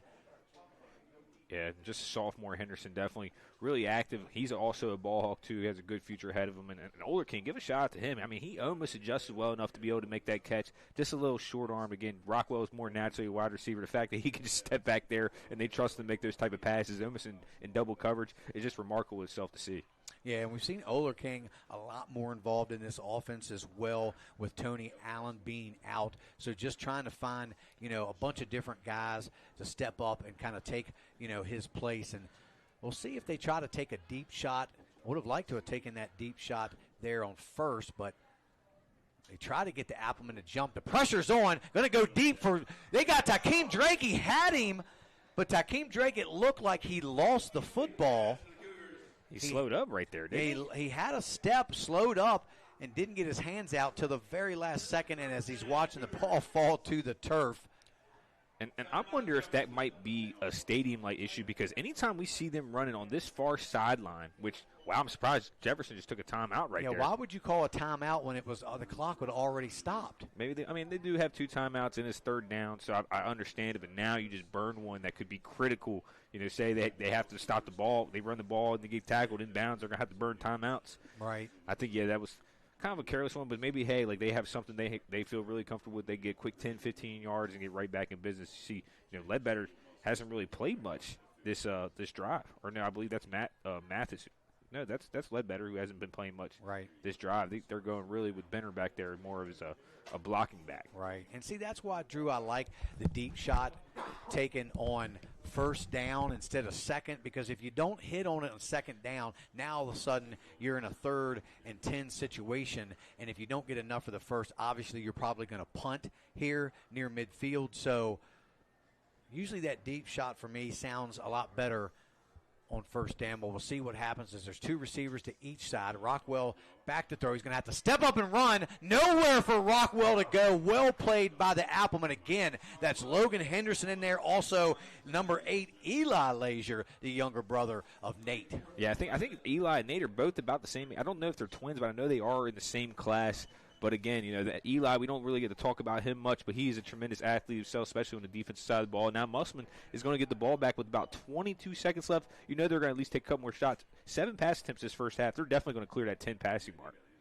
Yeah, but we're wondering here what the Cougars are going to do. They're going to let that time run all the way down just another big missed opportunity. And as good as their offense has been the last couple games and all this first half, they really just have stalled the last two series. And big missed opportunity here on this series to try to put some more points on the board right before half, because you give the ball back to Musselman, although they don't have any timeouts left with just 21 seconds, but they do have the ball coming out the second half, and I would have to say with a little bit of momentum on their side. Yeah, again, Jefferson really dominated that first quarter, except for the last play where Musselman was able to put some points on the board.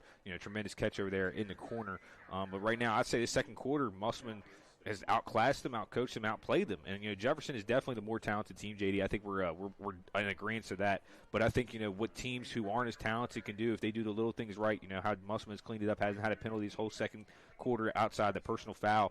If they're able to keep it clean, I think they'll have a chance. Now, I wonder if Jefferson I'm not with the Marion. Well, what I was going to think is, do they have enough guts to try to possibly fake this here in a situation? Because you wouldn't think at all that they would. But no, Hakeem Drake kicks it away. Not a really good kick, but although it's intentionally kicks it, angles it out of bounds, so that's going to roll out of bounds around, let's see where they mark it, maybe the 25, somewhere around in there. So a long way to go, 14 seconds left in this first half. Time for maybe 3 plays if you're able to get out of bounds. Maybe a possibility, maybe try to get, if you can touch the 30 too, your kicker's got a leg to make it up about 47, 48. So if you can get to the 30-yard line, it gives you a realistic chance to maybe put some points on the board. And then if you score a touchdown coming out of the second half, you can find yourself in the lead. Yeah, and why not take a shot? Maybe get a pass interference called here somewhere in the Cougars' territory. And they're not lined up like they're going to throw the football. So looks like they're just going to run a fake counter, and they're going to get Lazier out of bounds. No, that's Zach Miller. So he's got out of bounds with 9 seconds, picked up maybe 3 or 4 on the play. I'm not sure if that was the play they really intended to call, but because if for some reason, Drew, he fumbles right there and the Cougars recover, they've got plenty of time with a couple timeouts left. So, yeah, and if you're Jefferson, man, you got to be – there's certain things you got to be happy about this first half, but I think – they've allowed Musselman to stay in this game where they really could have pushed it out to a 3-possession lead. Now Musselman, opportunity to get the ball for a second half to really tie this game up. Yeah, especially after scoring on that second play of the game. You thought, wow, they're coming out firing as Lazier will take it straight up the middle. He's got some room, but they're going to run out of time here as Lazier picks up a first down out to the 41. Yeah, they're going to go to the locker room, even though I think, hey, you guys another second. Throw it deep, see what happens. But now it's they're winding the time, and that's going to do it here at Cougar Stadium for our first half of play, where the Cougars have a 22-14 lead over the Musselman Appleman. And we're going to be right back and hear a word from our sponsors. You're watching Home Team Sports TV.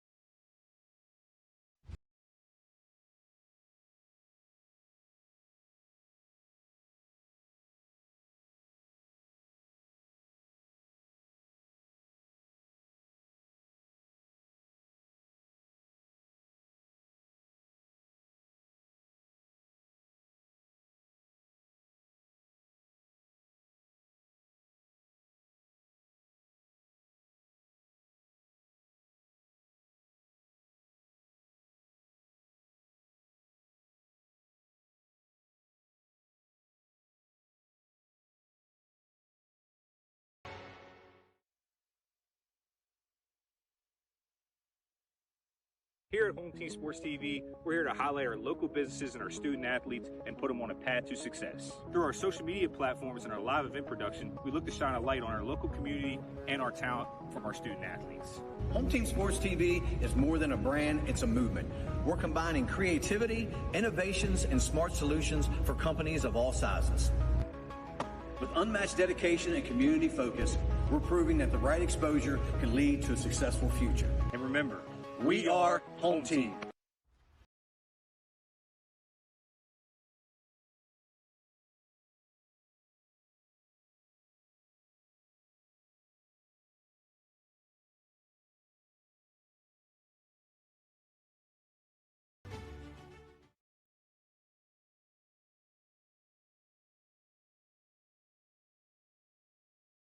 Hey, I'm Jeremiah. And I'm Braden, and we are Brothers Bin Blasting, your bin blasting all-stars. A unique sanitizing service begins right after your local trash collection. With a scheduled pickup time and location, we arrive promptly to clean your bins on the spot. Our advanced 360-degree cleaning heads and pressurized water heated to over 200 degrees ensures a powerful blast blasting away 99% of all germs and bacteria. Visit our website at brosbinblasting.com and use code GETBLASTED to receive 50% off your first cleaning. The Eastern Panhandle is home to teachers and healthcare workers, farmers and fishermen, servicemen and women, golfers, bicyclists, and people who love the outdoors. Where we call home isn't any one thing, so we're not either. At Rosedale Funeral Home and Cemetery, we are honored to help you plan a celebration of life that reflects one's individuality. Our trusted local team is here to see that your wishes are honored and that your special story is told. Transform your yard with custom fence and deck, where elegance meets function. Serving Martinsburg and surrounding areas for over 30 years, our expertly crafted decks and fences offer both beauty and protection. From classic woodwork to modern vinyl, experience the craftsmanship that truly elevates your space.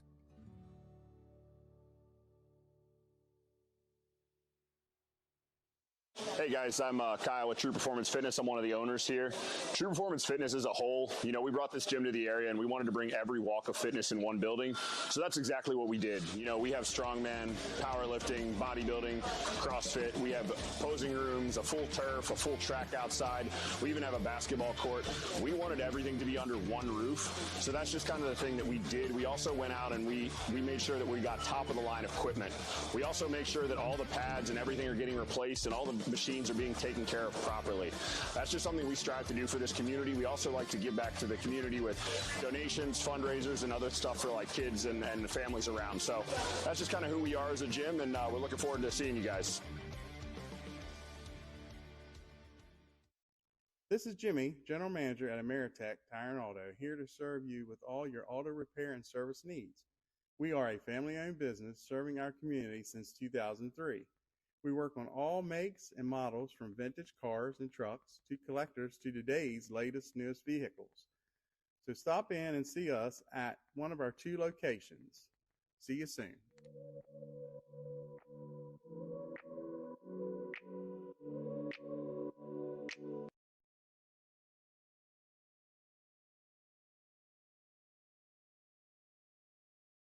Here at Home Team Sports TV, we're here to highlight our local businesses and our student athletes and put them on a path to success. Through our social media platforms and our live event production, we look to shine a light on our local community and our talent from our student athletes. Home Team Sports TV is more than a brand, it's a movement. We're combining creativity, innovations, and smart solutions for companies of all sizes. With unmatched dedication and community focus, we're proving that the right exposure can lead to a successful future. And remember, we are Home Team. Since opening in 2017, we have been the local hangout spot to watch a game and meet up with family and friends. With over 15 TVs, there isn't a bad seat in the house. We have arcade games, including the world's largest Pac-Man, 2 pool tables, and more, serving a full food menu ranging from appetizers to steak dinners, 11 a.m. to 11 p.m., 7 days a week, and later on weekends. Daily drink and food specials, and of course, happy hour from 3 to 6 Monday through Friday. Come on out to Benchwarmer Sports Bar and Grill. Looking to enhance the beauty of your outdoor space? Look no further than R&L Landscapes. We understand that your outdoor space is more than just a yard. It's a place where memories are made with loved ones and where you find peace and tranquility. Our team of professionals will work closely with you to bring your vision to life. From expert design and installation to meticulous maintenance, we are committed to delivering breathtaking results that will make your neighbors green with envy. With our state-of-the-art equipment, we guarantee exceptional craftsmanship that will withstand the test of time. Contact R&L Landscapes today and let us turn your dreams into reality. I understand that each client is unique and has their own real estate needs. Whether you are buying, selling, renting, or a seasoned investor, I got your back. My name is Cheryl Yates, an award-winning realtor with ERA Liberty Realty. I've known Cheryl Yates for over 30 years now, and I've always found her to be the consummate real estate professional. On a personal level, Cheryl has handled 3 sales for us over the past 15 years or so and has done an excellent job on each and every one of them. She communicates extremely well, and you never have to worry about where you're at in the sales process. What I like about Cheryl is she's dependable, she's on time, she's flexible, and she works hard to get the job done. We had our sales very quickly through Cheryl Yates. Whatever your real estate needs may be, remember me. I'm the key to buying or selling your home.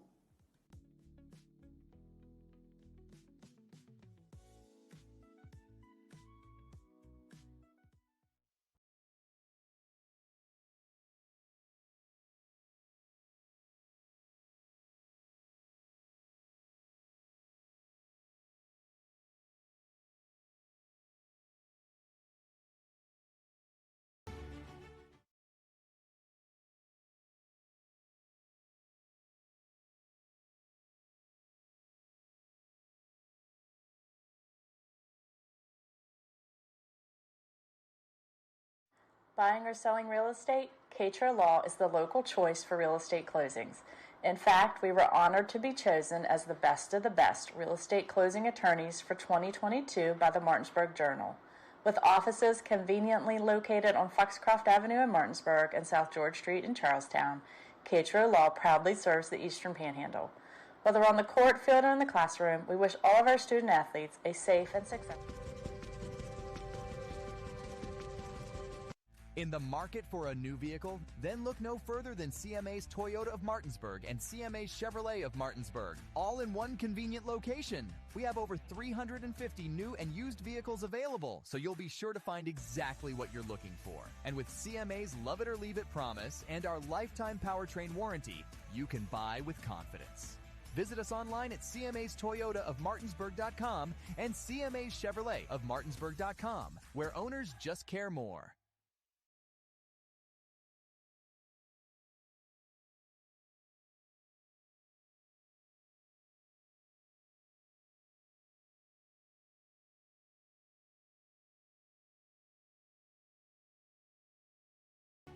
Here at Home Team Sports TV, we're here to highlight our local businesses and our student athletes and put them on a path to success. Through our social media platforms and our live event production, we look to shine a light on our local community and our talent from our student athletes. Home Team Sports TV is more than a brand, it's a movement. We're combining creativity, innovations, and smart solutions for companies of all sizes. With unmatched dedication and community focus, we're proving that the right exposure can lead to a successful future. And remember, we are Home Team.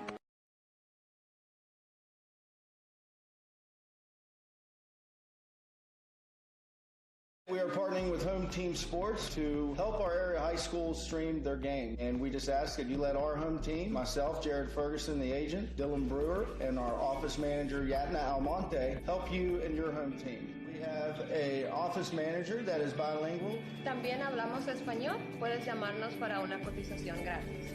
We're also a proud sponsor of the Berkeley County Youth Flag Football League. Jared Ferguson State Farm. Protect your life.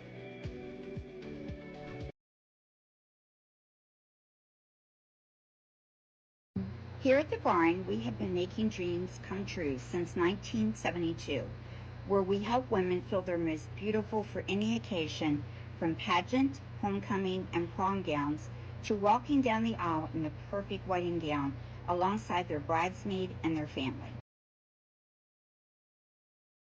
Stop by to meet your stylist today to find an affordable gown, and we do offer layaway.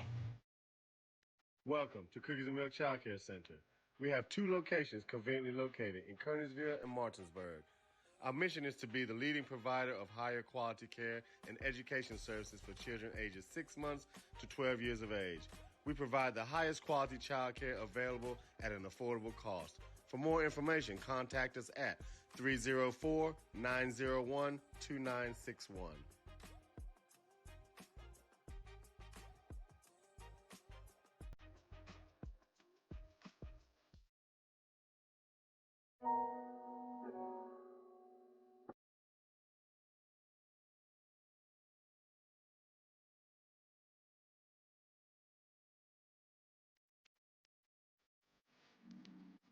Juwan is the ultimate hype guy. I love him. He's always positive. He's always pepping them up and firing them up.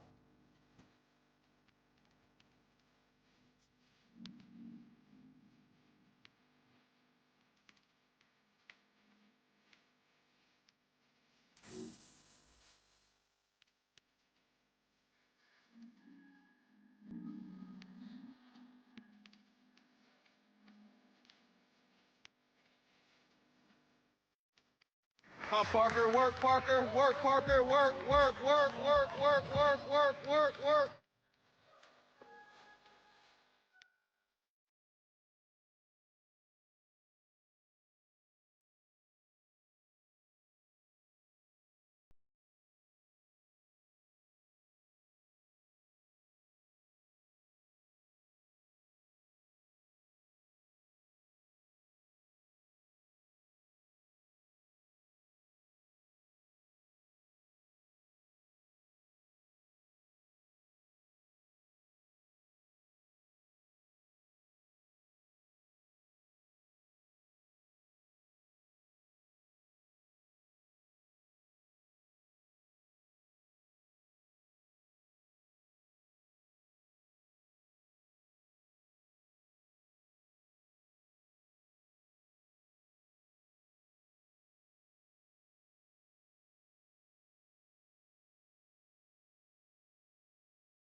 And we are back here, guys, at Cougar Stadium.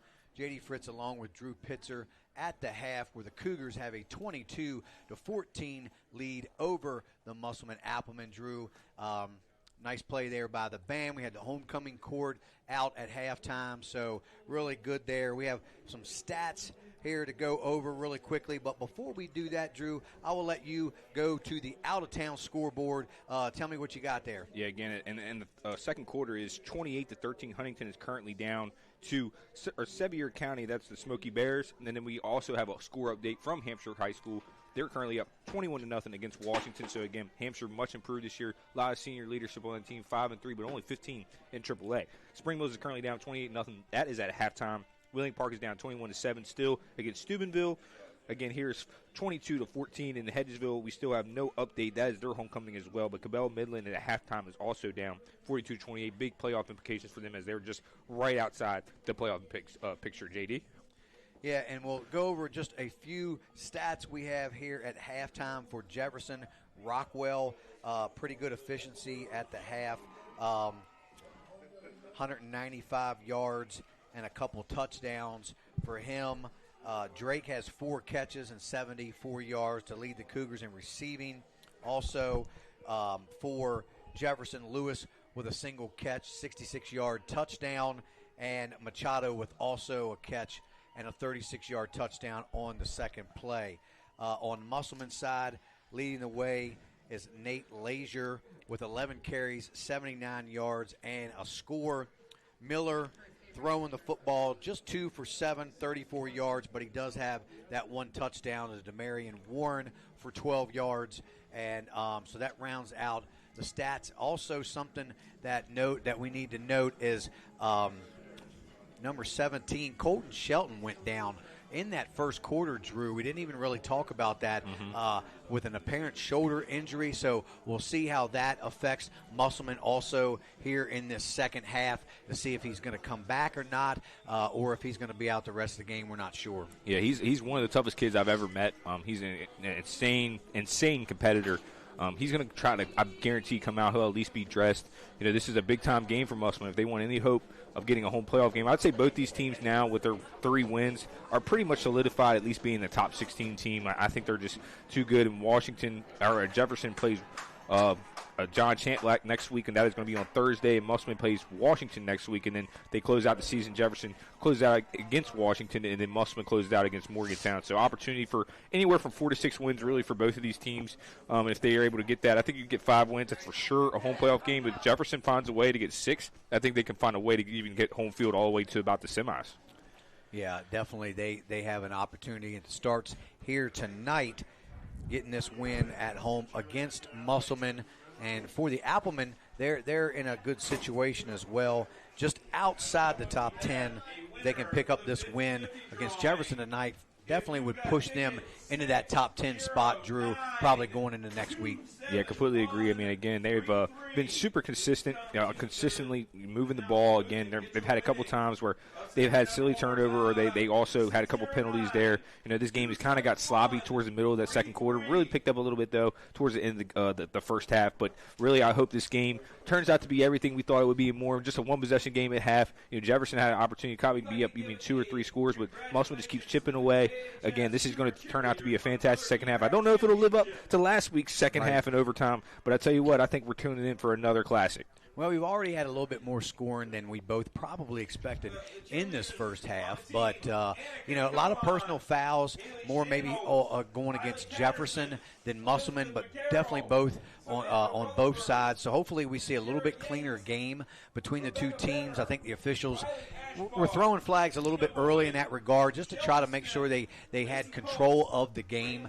And so hopefully the players kind of got the hint, basically, and the coaches as well. So hopefully coming out the second half, we'll see a much cleaner football game, a lot less personal fouls, kind of keep this game going. And we just want to see football being played between the lines and, you know, a fair game, an exciting game. And I think we're set to see that here in the second half, Drew. Yeah, again, and you look at the way this game started off, though, JD. I mean, Jefferson was absolutely dominant. First offensive drive, they scored on the second play, and then they got a stop on defense, forced a turnover on fourth and goal, or it was about fourth and 7, from about the 17-yard line. And then again, they went and scored 3 plays later, went up 14-0. But again, Musselman just sticking around, keep battling back. That's kind of Brian Thomas's mantra. Both these guys, 13 years in. Actually, I played for Coach Thomas on his first team, and was actually when Coach came over here. Coach Hunter also started here, so it's interesting to see their growth. This has just been turned into such a great rivalry, and I look forward to it every year, JD. Yeah, as the teams now start to come out, warm up, probably give them an extra couple minutes here as halftime took a little bit longer between the band playing and homecoming court coming out at the half as well. I'd love to see the Cougars throw the ball around a little bit more, take a couple more deep shots. I think they hit on that last week, even the week before in GW. And it seems like every time they do with that deep shot, it's, Ricardo Lewis seems like he's always on the opposite end of that. And he's really coming along and proved that he can be that deep threat for the Cougars. Yeah, consistently, too. I mean, you look at his foot speed. I mean, he was moving right there. He created some serious distance on that pass, and that was a beautiful throw from Jackson Rockwell again. Jackson Rockwell, really, if Jefferson finds a way to hold on to this win, it'd be hard not to at least give him a nod to be one of the HTS players of the game again. And I think he'd be their first Triple Crown. I don't think we've ever had a third-type winner in the same season. I know Max Anderson, he got it twice last year. Xavier Anderson got it once. But, again, Dylan Herrick, he got it twice. I don't recall having a player have an opportunity to be the best player in the game 3 times, JD. Yeah. It's looking, it could be headed that way possibly, but, he's got a couple touchdowns now, and we'll see who steps up in the second half, and that's what you want to see, when your best player's out in Tony Allen, they've had to rally around a lot of other guys, and Jackson has stepped up as that big key player, to kind of put the team on his back the last couple of games, and he's made some big throws, and it's not like he's just throwing to one guy. We've seen Lewis make some big plays, Takeem Drake, Machado in the first quarter of this game, and even Trey Ledbetter's getting in on the action in the run game. So they've really had a lot of big contributions from a lot of different players, and I think that's what you need from a team when one of your guys go down. You need more than just one player. You've got several players step up and kind of take over that role, Drew. Yeah, again, and you look at both sides. Both these teams are fighting through some injuries. They're clearly beat up. Jefferson doesn't have its best player in Tony Allen. Colton Sheldon went down there late in the first quarter for Musselman. So the 2 best players from both sides are, kind of questionable. I doubt we see Tony this evening. He didn't play at all in that first half. And Sheldon, he's still suited up, but clearly that shoulder is bothering him. It's kind of been something that's been nagging at him pretty much the whole season. So, we're at this point in the season. You're 7 games in. You're more than about 75% complete after this one. It's, you only got 2 games guaranteed left, and then a playoff game. So this is really getting down to crunch time. I think it's just so crazy how this season has flown by, JD. I mean, it seems like yesterday we were here getting ready to watch Maddox Twig play in week 1, and now we are 2 weeks away from the start of the WVSSAC playoffs. Yeah, it definitely has flown by, and it's been a lot of fun, as it always is, Drew. And, we're right around the corner. Don't think. Well, we got basketball, here coming right around up. the corner, baby. Yeah, it is. It's right around the corner. I know you're really looking forward to that.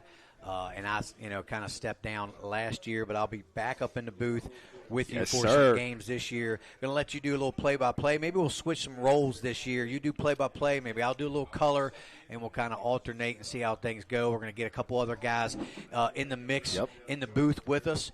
As well, so kind of bringing in some new guys this year, some guys maybe you had on board with you last year come back and do a couple games, so that ought to be nice. But back here with football once again as the Cougars will kick off and the Musselman Appleman will receive the second half kick. Back deep for the Appleman, number 4, again, Nate Lazier, and number 9, DeMarion Warren. And just one quick point again, shout out Jason Balduke and Chris Custer. We had some really great times last year. Dylan Smith Brooks hopped on the cast. We had Cedric Brown last year do a football cast while I was out of town. So, we have a lot of talent. We have Nate Monroe. We haven't even mentioned him. He did a couple middle school games. He did a soccer game with me on a late night punch. So, there's so much talent here that's going to be in the booth, and we're excited to continue to deliver excellent product as the kick is about to be underway, JD. And Rocca Marty is going to kick it deep again. And he's going to Marion. Warren fumbles the ball. Let's see who lands on. I believe Musselman got lucky and got it back because Jefferson had a chance to fall on it.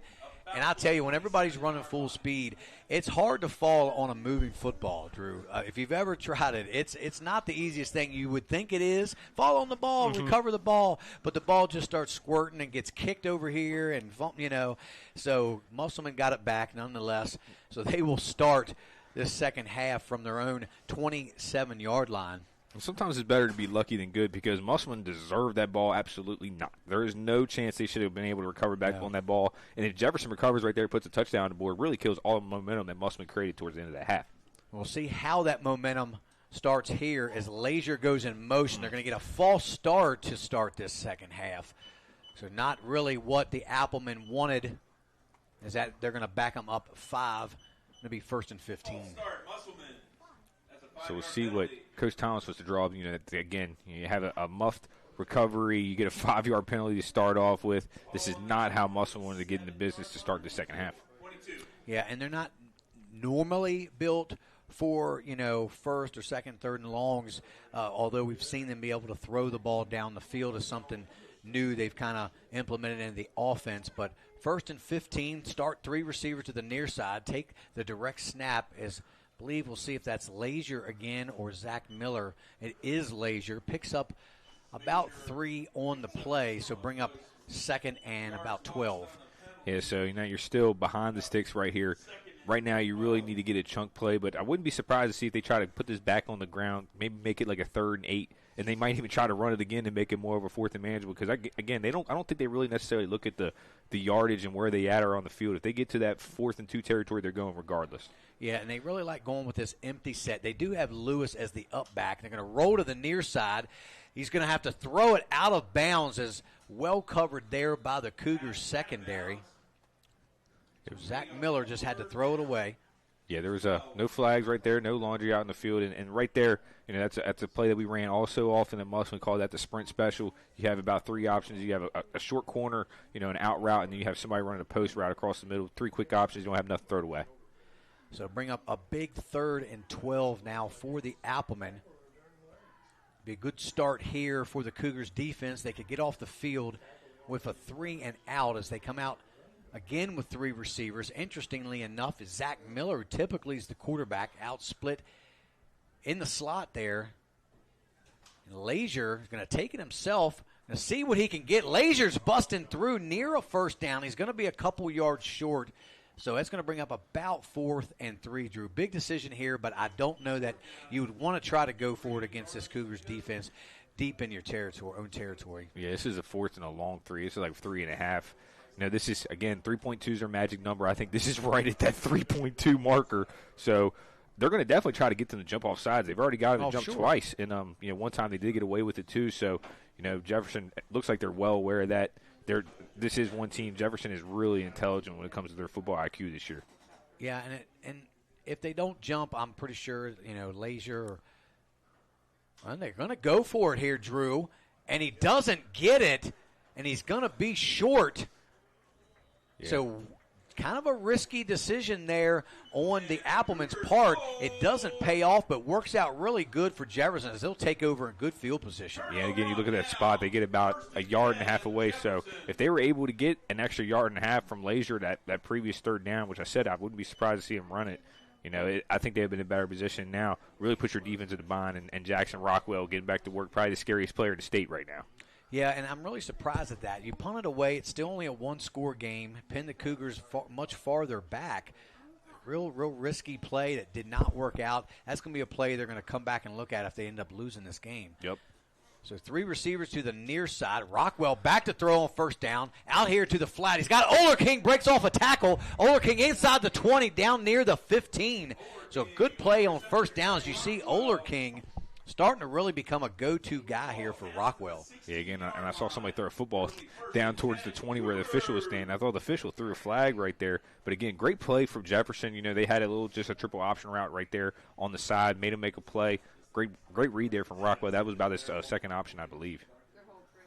Yeah, and they're real dangerous when they have the 3 receivers to one side because they really don't know what routes they're going to be running. And Oler King just kind of broke off his route there, ran a little curl as Machado now in motion, takes a little jet sweep pitch. There goes the steal. Machado, not much there, might have gotten back to the line of scrimmage. Well played there by the Appleman defense. Yeah, again, you saw the way the defensive end was able to penetrate the field. Unfortunately, didn't really get to see a number, but he was able to keep Lesdale Machado from getting outside, because if he's able to get to that edge and he beats you there to the numbers, just might as well say goodbye. Yeah, so 2nd and 10 now. Ball is on the 16-yard line. They're still pretty wide open on the playbook, I would say, here for the Cougars. If they don't get another yard, it's definitely 4-down territory. They'll go for it on 4th and 10 right here. I think it's just a little bit outside their field goal range. We'll see if they try to hit Carson again. It's going to be Rockwell. He's going to take it himself, lower his shoulder pad. Didn't even try to throw the ball, so I'm questioning that call too, as well as they've been throwing the football, Drew, why they would try to risk Rockwell again. He only picked up a couple, so now they're looking at a big 4th and we'll say about 6 now. Yeah, it's third. Third and 6. So right there, actually, I think that's more of a setup play. He wanted to get Rockwell all the way to the other side of the hash mark, so now he has more room to operate with if he can get by that edge. So a huge opportunity for Musselman right here. They have to contain composure, keep Rockwell in the pocket. I know that sounds crazy, but that's the best opportunity for them to force a 4th down and maybe an opportunity to get off the field or give up just 3. Let's see if Rockwell boots to the right, looking for maybe, I'm calling it right here, we're calling it Carson Oler King in a corner route. Oh, big blitz there. He has to throw. He's got Lewis in the end zone. Ricardo Lewis can't make the catch. It looked like he had it for a second, but it falls incomplete. And now it's going to bring up 4th down, Drew. So what do you do? Yeah, again, and shout out Corday Bunny right there. He did a great job. He didn't beat Ricardo to the ball. Ricardo actually brought that in his hands. The next best thing you do is you punch through the football into his hands, knock the ball right out of it, and that was just a great play. And right now I think Jefferson's making the right decision. I'm trying to kick an extra point. See if maybe you get Musselman the draw off sides. I don't think you might snap. You might take a timeout. But to make it a 2-possession game here, really keeps Musselman at least more of it at arm's length. Yeah, and credit the defensive line. That pressure got to Rockwell because I really think he wanted to go to the right side. He was looking for maybe Carson Oler King there again in the flat, but that pressure got to him, and he had to look for Lewis over here on the backside. Wasn't able to complete it. But Rocco Marty on to kick about a 29-yard field goal, and he knocks it straight through. Rocco Marty with the good foot with 8:11 left to go here in this third quarter. The Cougars up 25-14 over the Appleman, and we're going to stay right here, Drew. And I'd like to thank a few of our sponsors once again while we have a chance. We have our Jefferson Athletic sponsors, Shenandoah Heating and Air Conditioning. We have Roberts Realty Group, CMA Toyota of Martinsburg, Rock Wool, Shepherdstown Pharmacy, and True Performance Fitness. Also like to thank our home team sports sponsors for the year. It's Catro Law, Ameritech Tire and Auto, Rosedale Funeral Home and Cemetery, ERA Liberty Realty, Call Cheryl Yates, Benchwarmer Sports Bar and Grill, Cookies and Milk Daycare, True Performance Fitness, Brothers Ben Blasting, and VFW Post 3522. If you're wanting to advertise your business, please reach out to us at 571-520-5634. And right there, kind of follow up on that. That field goal would have been good for 40, about 45. That was a great kick right there to recover from, missing that extra point there at the end of the first half. Still ended up getting 2 right there, but now to push it out to an 11-point game really keeps, like I said, Musselman more of an arm length. I think that was a great call from Coach Hunter. Really got bailed with that, kind of that 4th and 3 call. Ended up might really costed Musselman. So Marty on the kick, the kickoff. He pooches it again. It's dropped once again there around the 28-yard line, recovered and picked up there by, who is that over there? I believe that's Greg Mathis. That's Mathis, number 0, yeah. So not able to, these, receiving guys catching the football, return guys for Musselman having a little bit of a problem tonight catching these pooch kicks there by Rocco Marty. And if they keep putting it on the turf, Drew, I would have to think sooner or later Jefferson's going to fall on one. Yeah, again, right there, you got to make sure you field those kicks. And I know, and Jordan Butler really takes pride, the special teams coach for Musselman, to make sure his special teams actually give him advantages. And right now, I got to say the special teams unit has been playing really well tonight. So 3 receivers again to the near side. Deshaun Lewis has been the up back there, and in the backfield is Zach Miller, I believe. And then Miller going to take it, picks up maybe 3 yards, hit hard there by Drake. Excuse me, that was Nate Lazier.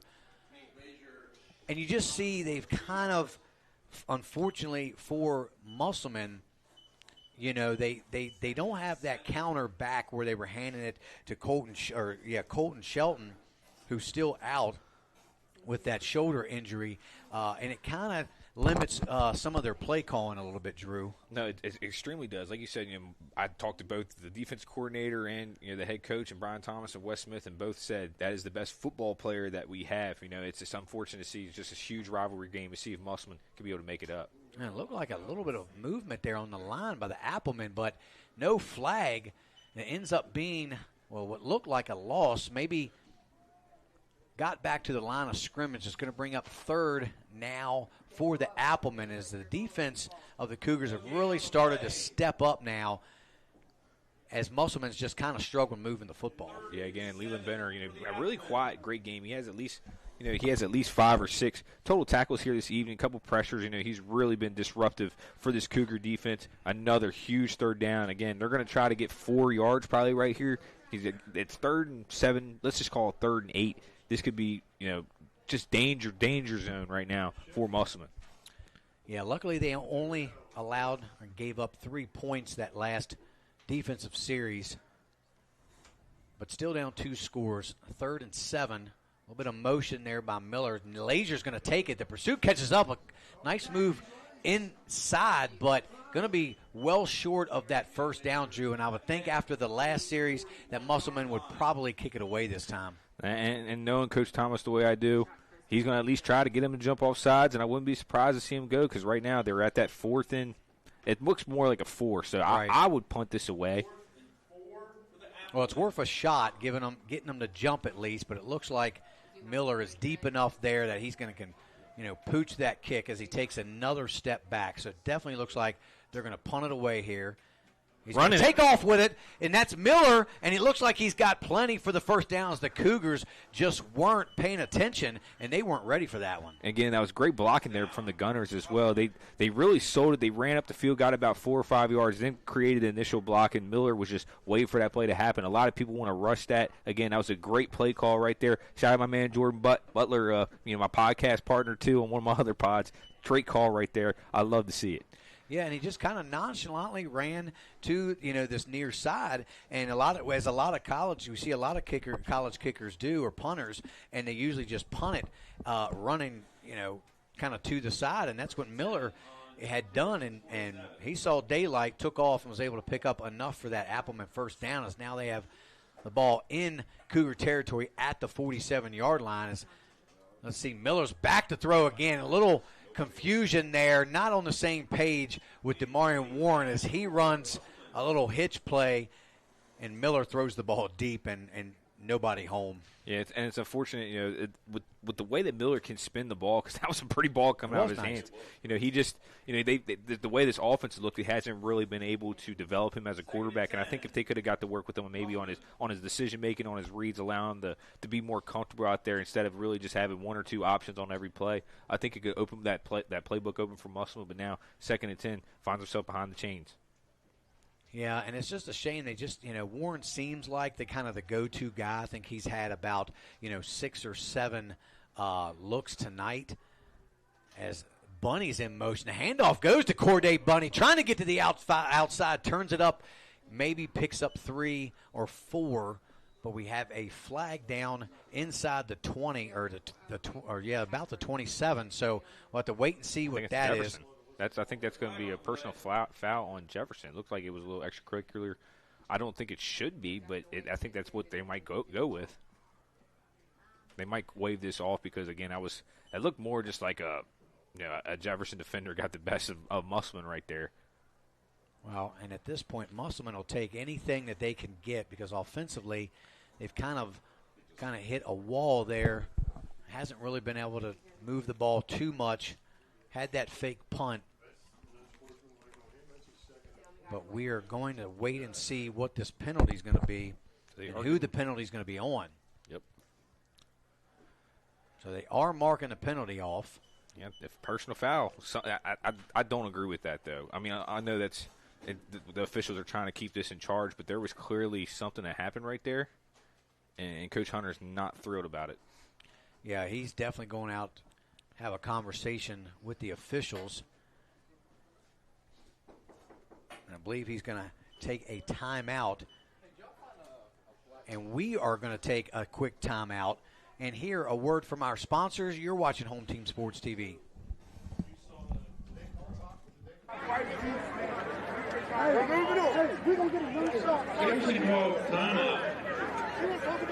He's not better than you. Let's get it. Come on, man.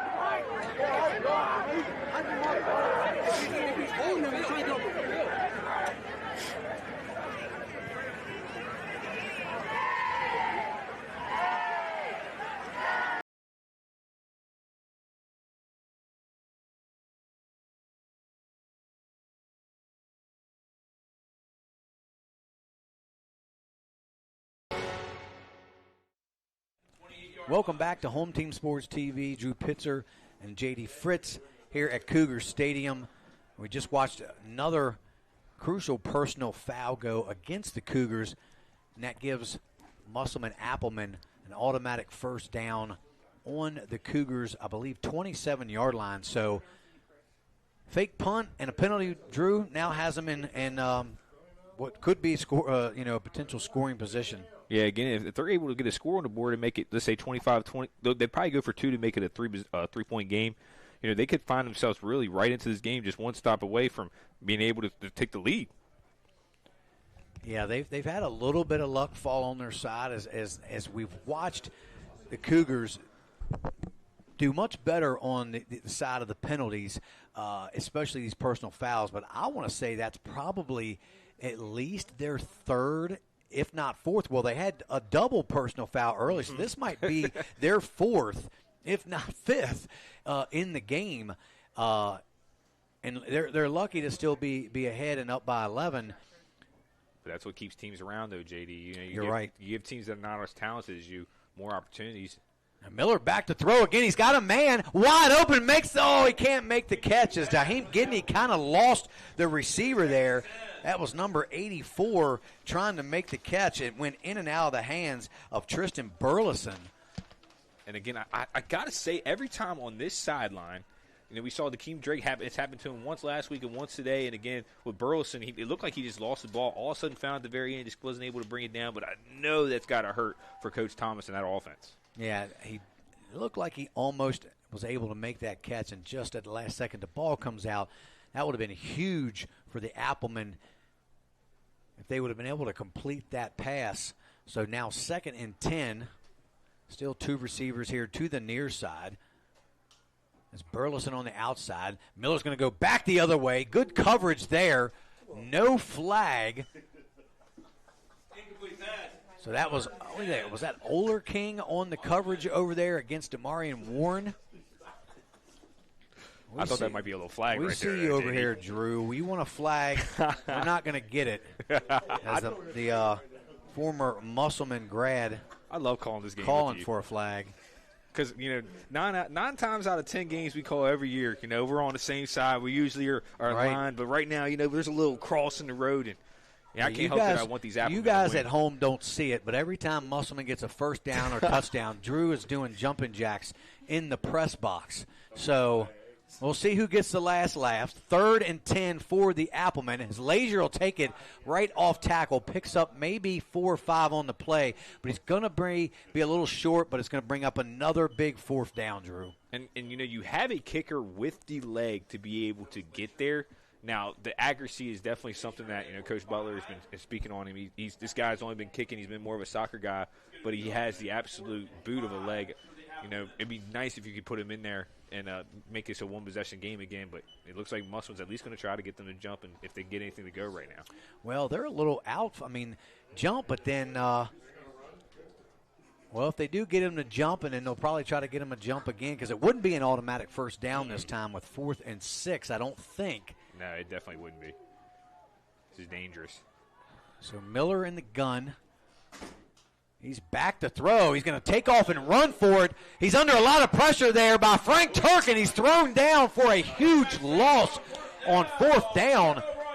And now the ball is going to go back over to the Cougars. And once again, Drew, you kind of have to question that call a little bit. Yeah, again, right there, rolling to the left, especially. I know you're already on this far right hash mark, but right there, I think if Miller was able to put his foot down and try to go get somewhere, because right there, both options were taken away that he had to look at. Jefferson's secondary has done a tremendous job. Dropped back to pass at least 12 times this evening.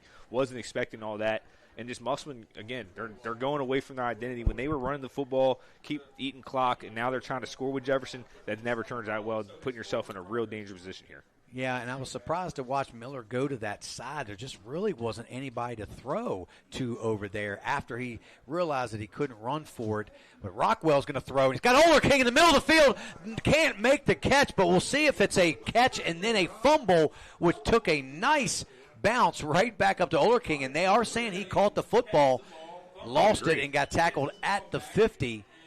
I would agree. I mean, that was a catch. He took 2 steps, made a football move. Now, maybe if there was a Dallas Cowboy game back in 2014 when Dez apparently caught it, it might have been different. But that was definitely a catch. He made a running move, fumbled the ball, picked it up, ended up getting a couple extra yards.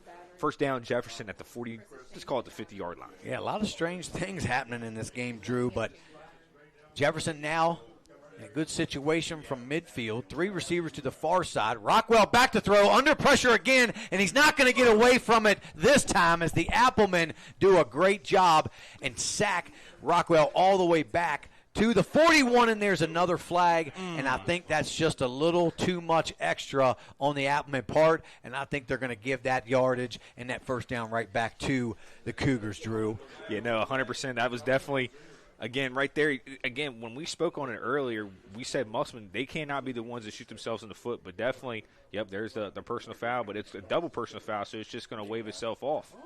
Yeah, I'm surprised that was a double personal foul when others haven't been, because I really didn't see anything that Jefferson did. I just saw a lot of Applemen over there, Drew, jumping on, carrying on.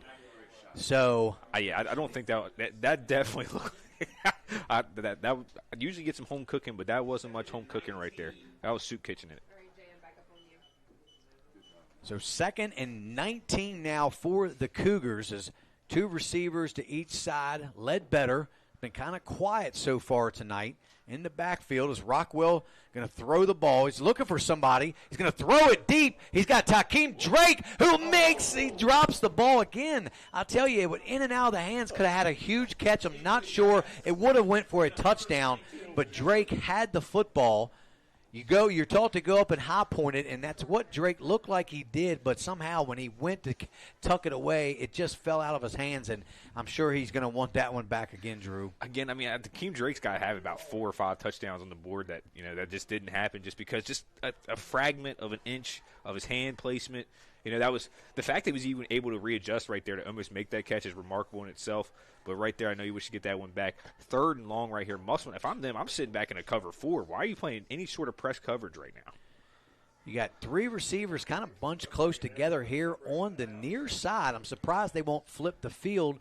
Ricardo Lewis, and they got Machado in motion. A little quick pass to Olerking, makes the catch, breaks the tackle, picks up enough for the first down inside the 40 to about the 37, Drew. Good play there from Rockwell to Olerking. No, that was a terrific play right there, and that's why I was confused because Musselman was originally lined up more in a cover 2 type look. Then they looked like they were going to retreat kind of to a prevent type look, but again, left most of the hash marks wide open. Great play from Rockwell. First down, Jefferson. Yeah, that's a nice-looking play. Good find there by Rockwell as Olerking was streaking down the middle of the field wide open. So 1st and 10, ball on the Appleman 36. They're going to roll here. They're going to swing it out there again. I believe that's Takeem Drake makes the catch, pushing forward near a first down. I believe he does have enough as he gains 10 yards right at the marker to move the chains again. Yeah, again, and this is another huge opportunity for Jefferson, and they really need to put 7 on the board right here to really kind of put this game away with the way Musselman plays defense and offense, but it looks like we have an injury right here. So with that being said, we're going to take a quick commercial break. Hear a word from our sponsors. You're watching Home Team Sports TV. We're here to highlight our local businesses and our student athletes and put them on a path to success. Through our social media platforms and our live event production, we look to shine a light on our local community and our talent from our student athletes. Home Team Sports TV is more than a brand, it's a movement. We're combining creativity, innovations, and smart solutions for companies of all sizes. With unmatched dedication and community focus, we're proving that the right exposure can lead to a successful future. And remember, we are Home Team.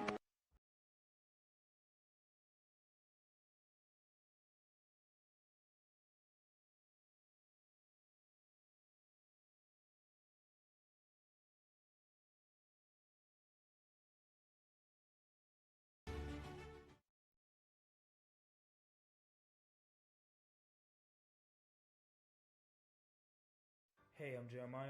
And I'm Braden, and we are Brothers Bin Blasting. And we are back up here in the booth, guys, as the Cougars have a first down from the Appleman 26-yard line. There are two receivers to each side. Rockwell going back to throw again. Ricardo Lewis makes the catch, turns it up inside, pushing forward again near a first down. Going to be about a yard short, as they found something that's working with that little play, bubble play inside, and both Hakeem Drake and Ricardo Lewis picks up near a first down. I believe it's going to be 2nd and 2. Yeah, and that's what that 2024 team lived off. Dylan Herrick used to have Mar Wallace and Tony Allen basically throw those little bubble screens out almost every play, and if that didn't work, you got to hand it off to Tayshawn Roper, and guess what? You had Jackson Rockwell as your security blanket. I mean, this team has really started to come together offensively. Yeah, I like the quick throw action. Now the handoff to Ledbetter. Not much there. Oh, third. Going to bring up third and about a yard now for the Cougars as, they've shut the run game down pretty good, kind of forced the Cougars to throw the football, which they don't mind doing, but it's kind of just made Ledbetter's night a little bit more quieter than he probably would have liked. Yeah, again, and that's kind of what Musselman really anticipated, and especially in the second half, they've done a great job of keeping Rockwell in the pocket. Right now, big 3rd and 2. I'm giving this to Ledbetter, see if he can go make a play. Trust your best versus their best. Three receivers to the far side, and they got them to jump, and that's going to be offsides on the Appleman. So Appleman getting a little taste of their own medicine, too, as the Cougars, with the hard count by Jackson Rockwell, an easy first down. And I'm kind of upset right now because we just got given our own medicine. So it happens to the best of us. If you're able to dish it, you got to be able to take it. First down, Jefferson. So coming to the line quick, Rockwell in the gun, Ledbetter to the right. Single receiver here to the near side is Lewis. As Rockwell back to throw across the middle, looking for Oler King. Behind him a little bit, falls incomplete. That was a great deflection there, though, because that was going to be right on the money. I'm trying to see who's walking across the field. I believe that's number 1. That is Jaden Ryan. He got it almost looked like just a pinky on it, but the ball clearly was deflected right there. 29.8 seconds left to go. Might be the last play of this third quarter. Yeah, I don't mind taking that shot to the end zone right there on first down, Drew. Brings up 2nd and 10. Ball is on close to the 14-yard line, so we can say close enough to say the 14-yard line. So 3 receivers again to the far side. That's Oler King, the slot to the inside. They're going to go back this way here inside the pylon. Ricardo Lewis just wasn't looking for the football. It looked like he ran like a quick hitch there right inside that pylon, and another low throw by Rockwell. It just falls incomplete. Yeah, and I think that's been a great adjustment putting Corday Bunny over top of Ricardo Lewis and trying to overshadow him a little bit. But Ricardo Lewis still has the size advantage, still has the speed advantage, and the talent advantage. Corday Bunny more of a basketball player, but has really developed as the season's moved on. First year playing football in a couple years for him, so just a great opportunity for him to really solidify himself as maybe their number 1 corner.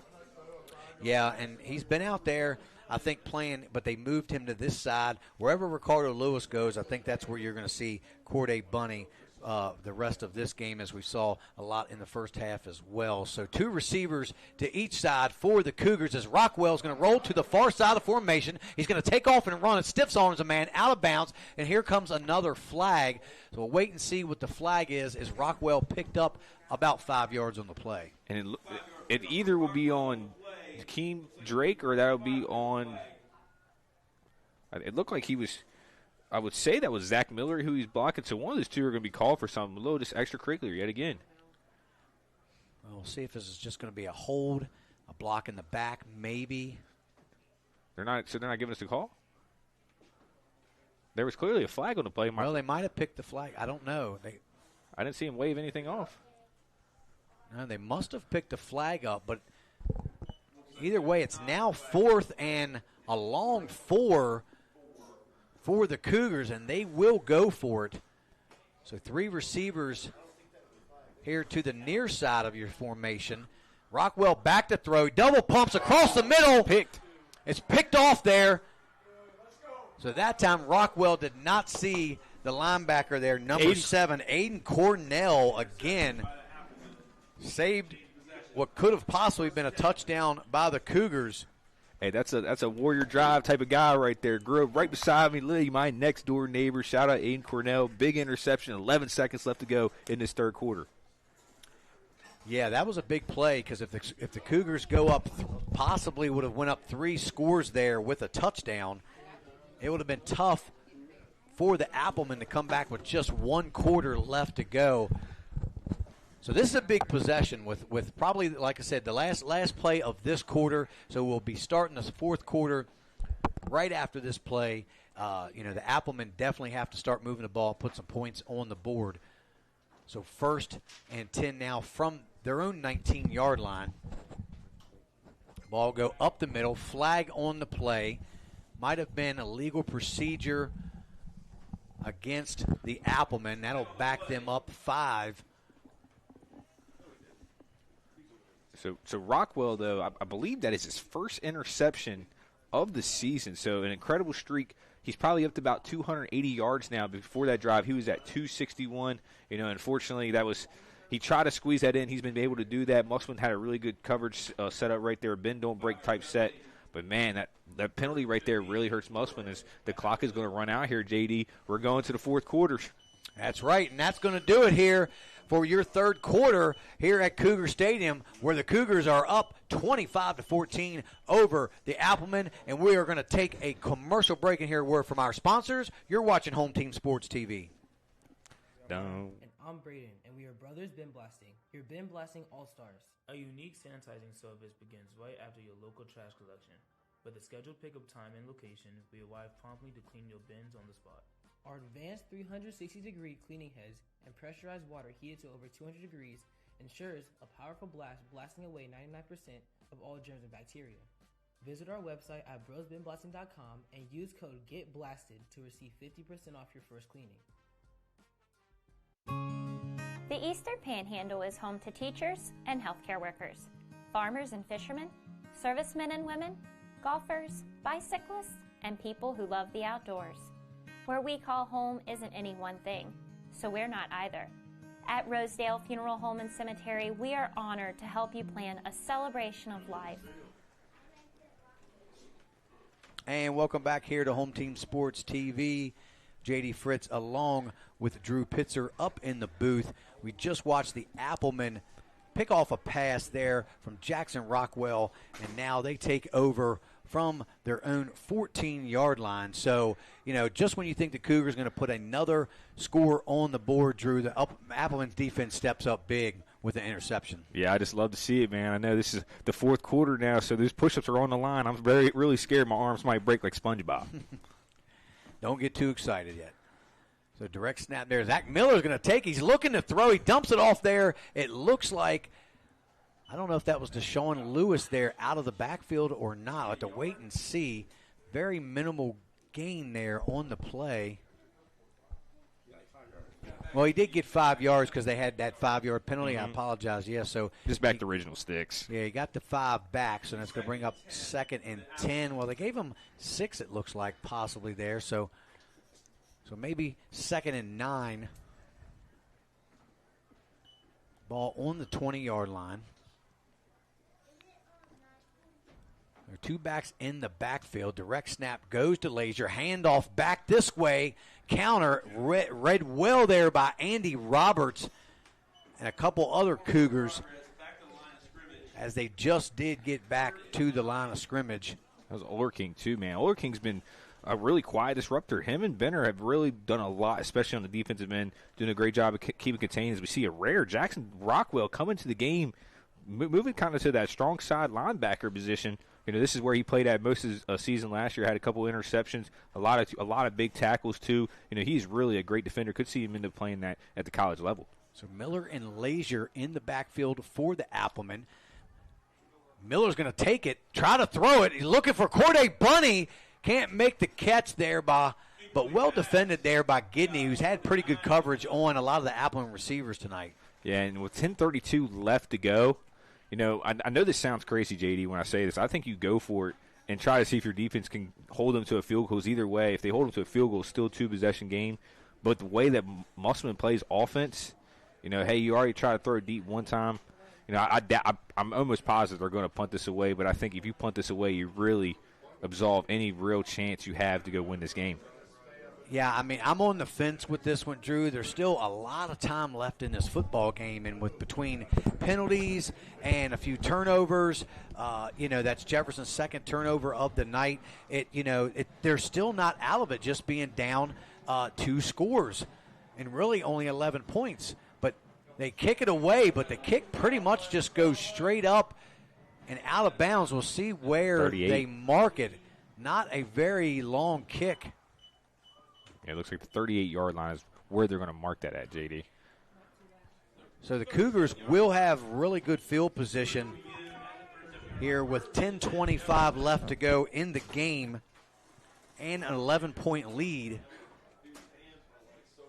So Jackson Rockwell coming off his first interception of the season. These 3 games, I think he has anywhere from 9 to 11 touchdown passes. He has multiple rushing touchdowns from the quarterback position. Let's see how he comes back from some of that adversity, see if they can kind of seal this game here as we move into the fourth quarter.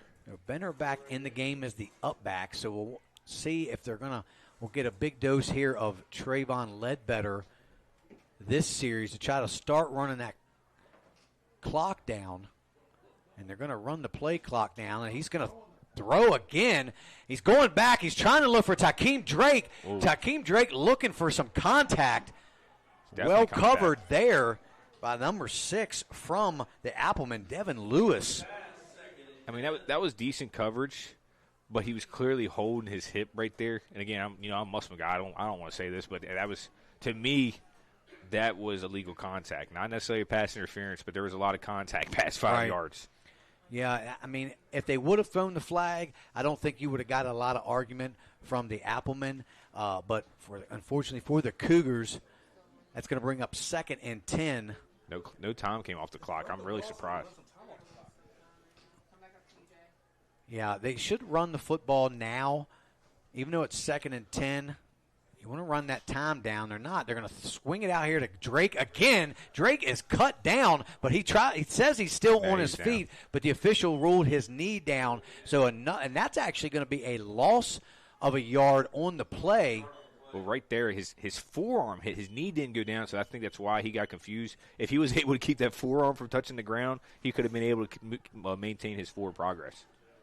So the clock does continue to run, but losing a yard is not what the Cougars are trying to do here. You haven't ran a lot of time off unless they, plan on, going for it on 4th down. So again, 2 receivers to each side. Rockwell's going to drop back, throw it. He's got Machado, but Machado goes out of bounds and goes back in, and they're calling it incomplete. You can't go out of bounds and come back in and be the first player to touch the football. Yeah. I don't think so. He definitely stepped out before. He was out about 2 steps, and then he grabbed it. Technically, that's a flag and a loss of down. But either way, I think Musselman was just happy. Right there, only 30 seconds came off the clock.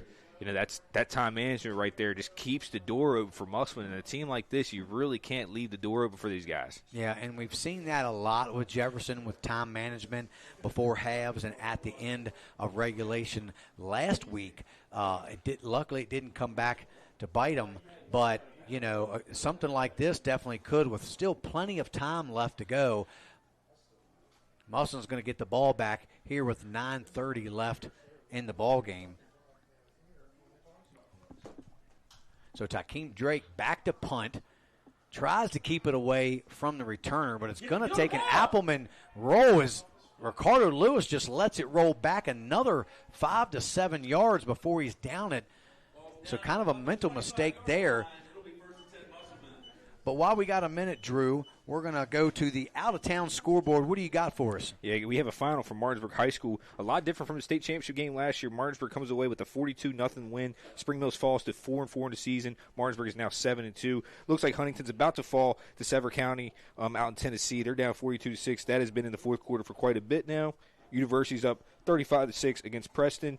You have Lindley up 31-14. Really surprising against Spartanburg South. That might knock them out of the rankings. And Fairview up against Cabell Midland. No update from Hedgesville. Again, we a lot of times have a lot of issues with that. A fumble. The snap goes between Miller's legs.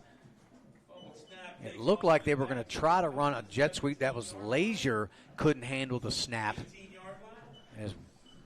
So, yeah, they making a couple of mental mistakes here.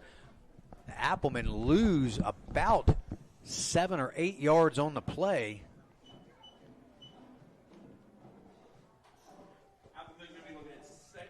So, I mean, that's again, and really the story of the second half is Musselman has done some decent things trying to move the football, but really has struggled.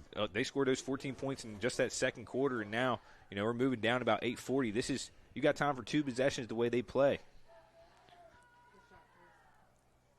Second and very long. Going this way. Miller's going deep. He's well covered, but there's going to be a flag as Oler King went for the tackle.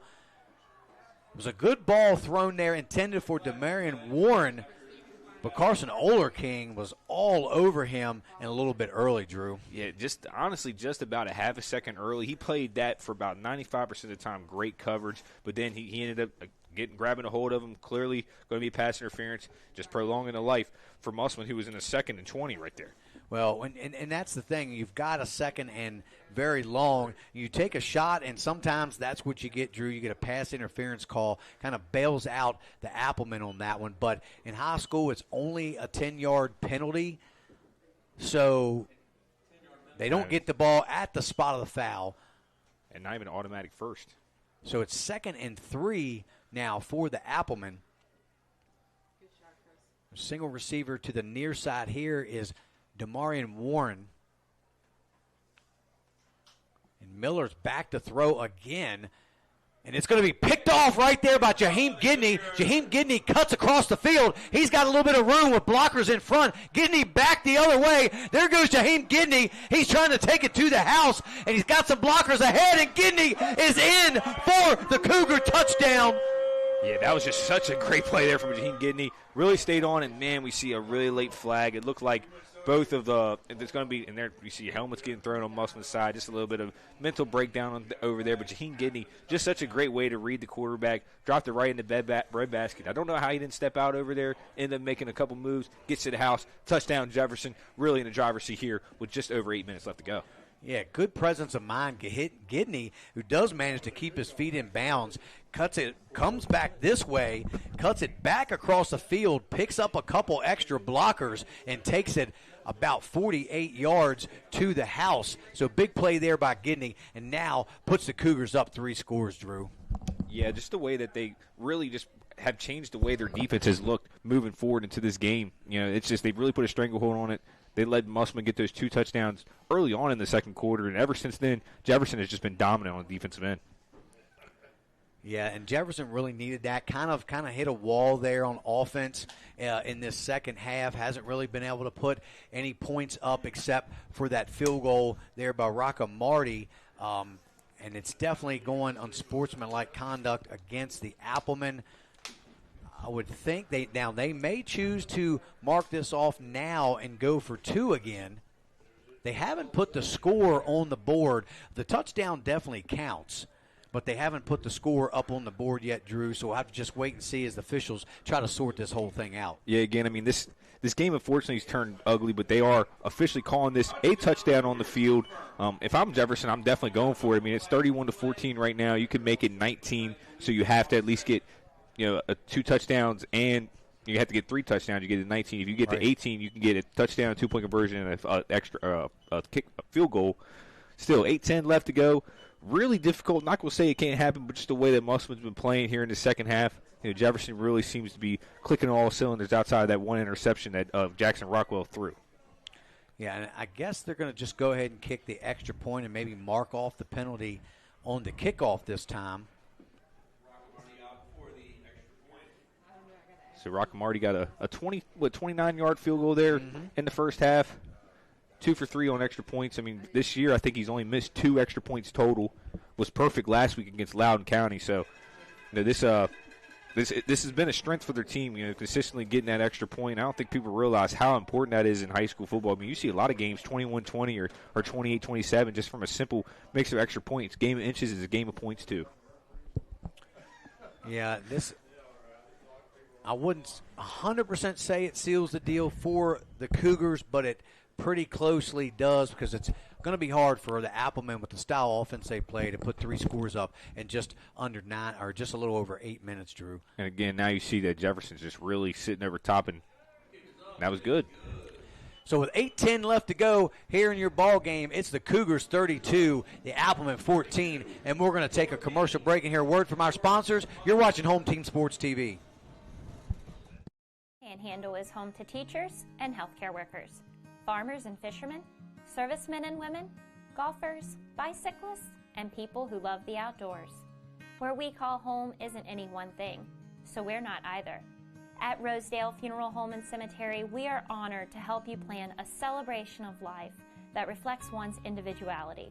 Our trusted local team is here to see that your...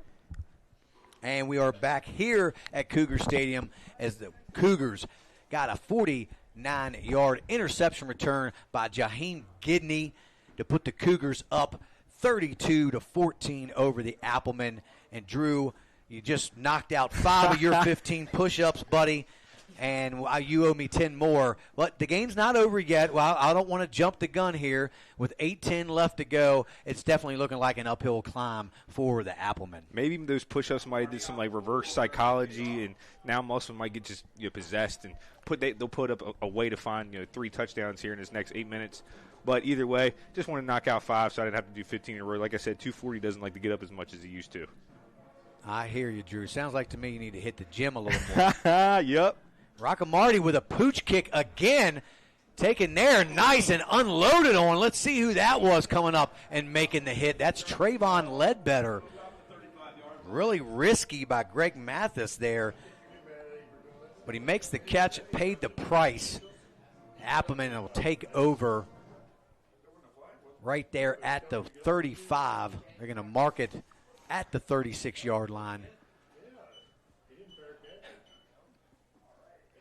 So 8:08 left, 18-point game, JD. If Musselman has any chance, I think they got to look at, we got to get points on the board before 6 minutes, and then hopefully you can find a way to steal possession on onside kick, and even then, get a quick 4th and out. It's just, you just look at the game in terms of possessions, and I think there's only 2 possessions left for Musselman the way they play. But who knows? Maybe I'm wrong. I hope I am. So Miller in the gun. Motion is Warren. They're going to hand it to Warren back to the other side, and there's a whistle blown here. They're going to get a false start, rather late whistle, unless Musselman just didn't stop. It's going to bring up 1st and 15 now for the Applemen. I think that might have been Armentrout, who's just leaning a little bit on the line, but that's, again, that's not what you want to see. And this is what Musselman's dealt with this whole second half. They've had at least 4 or 5 penalties, either false starts, illegal procedures. Not really any holding anything necessarily, but just the plays, that the non-negotiables, that as good teams you don't commit those acts. And Jefferson still has issues with those too. But when you're not as talented as a team, you really cannot afford to make those mistakes. So 2 receivers to the far side. Miller going to take it himself straight up the middle. The ball's out, and the Cougars fall on it. That's Takeem Drake recovering the fumble for the Cougars. And, Drew, you're going to have to give me 5 more at the next timeout. Yeah, I deserve it. I mean, like I said, you got the only thing you got in this world is your man and your word and your manhood. So I definitely going to live up to that. It's unfortunate. But, it's still 7:38. I'm not saying it's over yet, but it's pretty close. Yeah, for those of you watching at home, me and Drew had a little pregame bet. He's a graduate of Musselman. I'm a graduate of Jefferson. We're just having a little fun, not being biased by any means, to put that out there. You got to have a little fun up here in the booth with your broadcast partner. So we've just been having a lot of fun this game as Carson Olerking goes in motion. Jackson will keep it straight up the middle. Not a lot there as he might have gotten back to the line of scrimmage. Now they're going to give him a yard on the play. So right now, if you're Jefferson, though, you just want to chew on that clock and see if you can get it down underneath that 6-minute mark, because then you really feel comfortable being up 3 possessions at that certain amount of time. And the last time Jefferson had the ball, they only took off less than 35, I think 36 seconds total. And right now, they're just going to let that clock tick. You got 24 seconds left on the play clock. I'm taking that all the way down to 2 before I'm snapping it.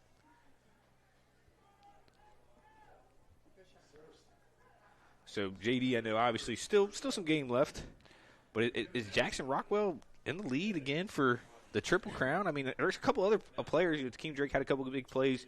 Older Kings really performed. Rockwell taking it himself again, going to pick up a first down. He's trying to get that Home Team Sports Player of the Game for a third time this year. We'll see. We definitely have a few other good candidates, as you know. I do like that interception by Gidney, though. Now, 49-yard to the house, that really busted open this game, because up until that point, Musselman had the ball moving, down the field, and it was still only a 2-score game with 9 minutes to go. So, yeah, again, but I just look at what Jackson Rockwell done. He's probably going to be over 300 yards passing before the night's over. He has 3 touchdowns, 2 passing, 1 rushing. I just think with his overall impact, even speaking to the Musselman's coaching staff, they knew coming into this game, this guy, with no Tony Allen, there's a lot of responsibility falls on his shoulder, and I think that makes it even more impressive. Yeah, he's done a lot, and he's definitely put the team on his back these last few games, and once again doing it here tonight. As again, I believe they called an unsportsmanlike conduct penalty against the Applemen. Yes, and so just, on both sides, really. I know they're going against the Applemen the last few times, but the officials have just really not put up with anything at all. As Olerking goes in motion, going to circle back around behind Jackson Rockwell. Rockwell again going to take it himself, try to bounce it to the outside, get into the end zone. Jackson Rockwell from 10 yards out for the Cougar touchdown. Yeah, 40-14, and JD, any doubt you had about him being the HCS player of the game for the third time, I've got to say that's got to take over. I mean, he's got to be close to over 100 yards on the ground, too, with over almost 300. He's between 270 and 300 yards.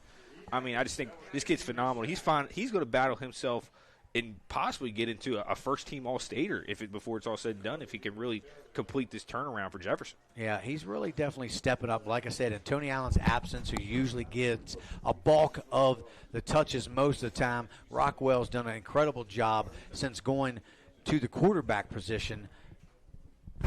So we'll see Rocco Marty on to kick the extra point.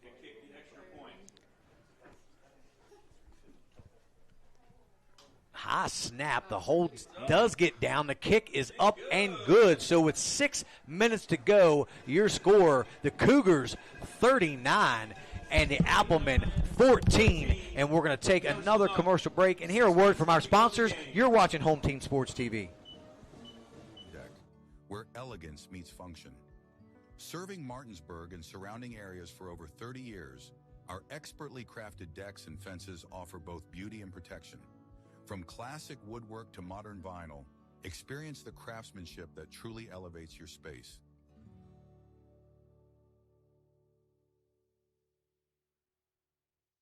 Hey guys, I'm Kyle with True Performance Fitness. I'm one of the owners here. True Performance Fitness as a whole, we brought this gym to the area and we wanted to bring every walk of fitness in one building. So that's exactly what we did. We have strongman, powerlifting, bodybuilding, CrossFit. We have posing rooms, a full turf, a full track outside. We even have a basketball court. We wanted everything to be under one roof. So that's just kind of the thing that we did. We also went out and we made sure that we got top of the line equipment. We also make sure that all the pads and everything are getting replaced and all the machines are being taken care of properly. That's just something we strive to do for this community. Welcome back here to Home Team Sports TV. The Cougars put another score on the board as Rockwell takes one in from 10 yards out to put the Cougars up 39-14. Drew hitting those push-ups again at the break. Drew, you got 5 more to do. Oh, I did 10 right there. I did all 10 right there. Is that why you're out of breath right now? I sound like you when you came back from the game the other day. I know you were running up the bleachers, man. Rockamarty kicks it deep. Back to receive it is Zach Miller. Bobbles it a bit, takes it straight up the field. There goes Zach Miller, cuts to the outside. He loses a man. There goes Zach Miller, the kicker to beat. And Rockamarty's going to run him out of bounds and possibly save a big return for a touchdown. Yeah, again, that was a nice return. And you love to see the way these Applemen, they're always going to fight. You know, at the end of every third quarter, they always put their fours up to show that they're going to battle. And just, unfortunately, you know, the talent is not necessarily completely there yet. But the overall turnaround from this Appleman team is incredible. As we see a flag come in, it's just really spoiling the way this game has turned out. Yeah, and unfortunately for the Applemen, you know, Colton Shelton goes down early in this game, and that played a big part of what they wanted to do on offense. He's overall definitely their best player, you know, on offense for sure, and they just had to adjust a lot of different things when he went down. And again, like you said, they just kind of don't have the manpower to kind of play with the Cougars, you know, especially on offensive side of the football. Nah, again, I thought they had to keep them underneath 25. That was where they were. It was 25-14. You know, it was still in the third quarter, but you know, you see Jefferson on 24 unanswered right here, just really pulled away. Shout out to Coach Hunter. His halftime adjustments this year, too, I don't think he's got a lot of credit because that was one of my biggest critiques of him is I thought he struggled with adjustments, to adjust to the adjustments. Mm-hmm. And over the last 4 weeks, he's been phenomenal. This Jefferson team, after starting out 0-4, I mean, I remember I said that on our 5th call. We were like, who would have thought to start October these guys would be 0-4, and now look at them. Getting close to being in November, they are going to be 500 with a whole bunch of life. Possibility even getting a top 5 seed. Who would have thought? Yeah, they had a rough schedule to start the season, and Jefferson always usually is known for kind of getting off to a slow start as it was. Probably if they would go back and maybe play 2 of the 4 of those teams, I think they would probably give them a better game and possibly even win those games if they just had scheduled some of those teams a little bit later, maybe soften their schedule up a little bit. I'm not saying that's the right way to go about doing it, but they definitely play their hardest part of the schedule early on the first half, but definitely have a tough schedule overall. Got another tough game coming up next week against John Champ. That won't be easy, and then finish their season against Washington. So definitely 2 winnable games. Jefferson could possibly win out and get themselves in position to have a home playoff game as Corday Bunny takes the handoff. Nice move inside, picks up maybe 2 yards, and good defense there by the Cougars as Leland Benner was in on the tackle. Yeah, and again, you look at the way this playoff season is going to rank out. Obviously, I think after this game, Jefferson should for sure be at least in the top 7 range, which will guarantee them a home playoff game, at least for round 1. Musselman will probably fall to about 12, with Washington taking a pretty bad L tonight, 41-0 against Hampshire. You saw a couple other teams, Cabell Midland, who's 17, they got blown out tonight. Parkersburg South losing to Lindsley, who's 14 behind Musselman. So I think Musselman will probably maintain pace about 12-13. Shelton going deep. Rockwell in the coverage. It's tipped away. It's picked off, I believe, by Trayvon Ledbetter, who runs out of bounds. It bounced off of the foot, I believe, of the intended receiver, Demarion Warren, who is down on the play at the moment.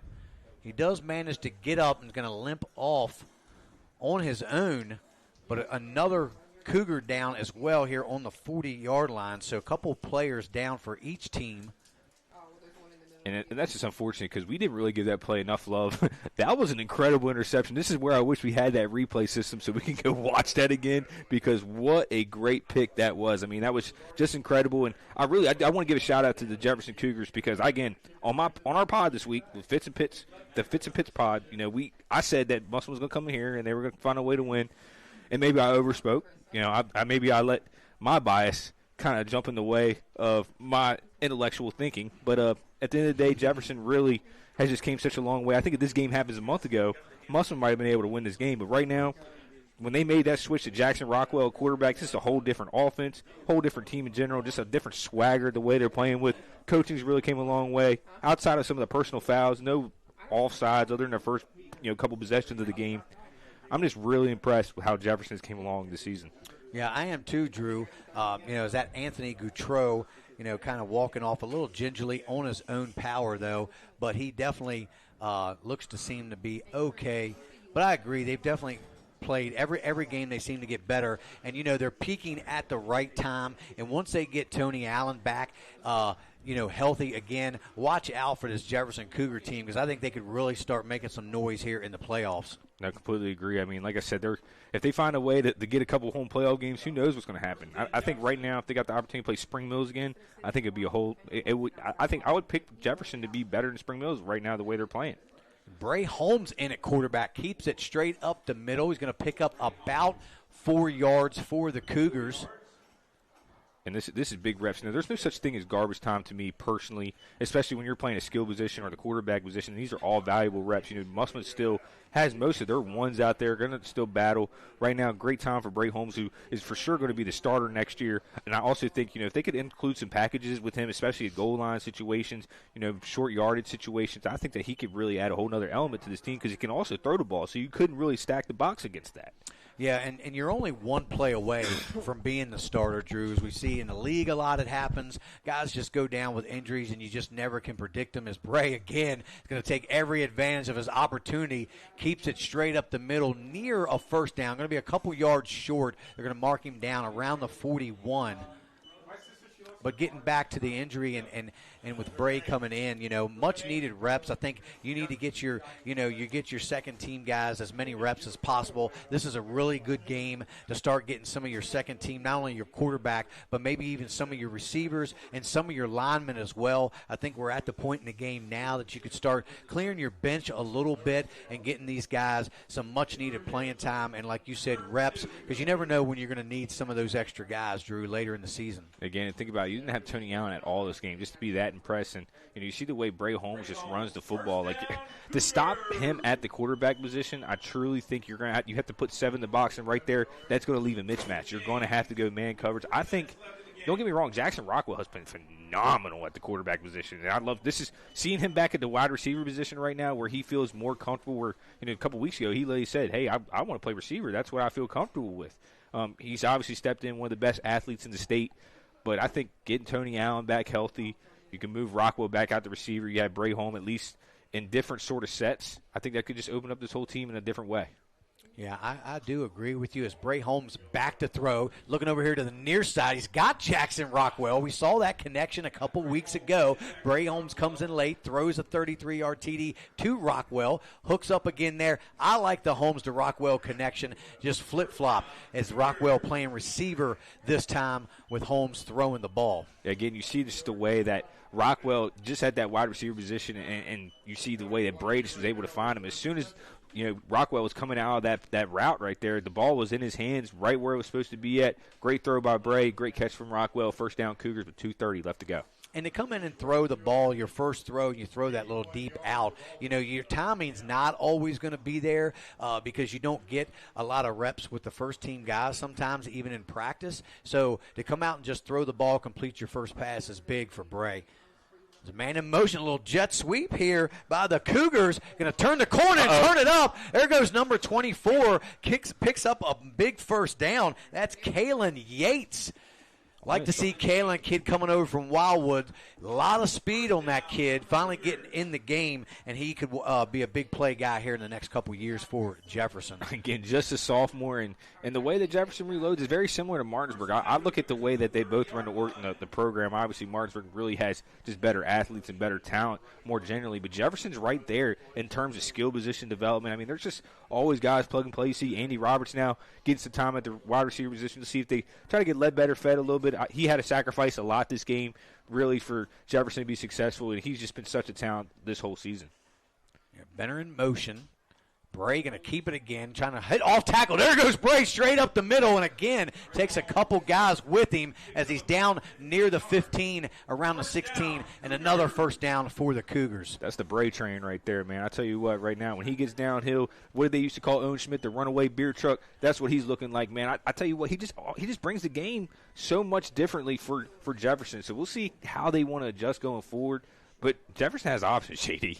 Yeah, they do. And like I said, all these guys that are playing right now, with the exception of maybe a few of their linemen, are coming back next year. And except for maybe Benner, like I said, Benner and a couple of those linemen. But they're giving all these guys an opportunity right now here late in the game. And they're showing us a little bit of something. They can put the ball here in the end zone again. That'll be a big plus for what the Cougars got back coming back next year. I don't want to see another touchdown. I really don't. Let's keep it underneath 40. Here goes Benner with a rare carry as he gets wrestled down there by Deshaun Lewis. And again, another flag as a Cougar helmet goes flying onto the field.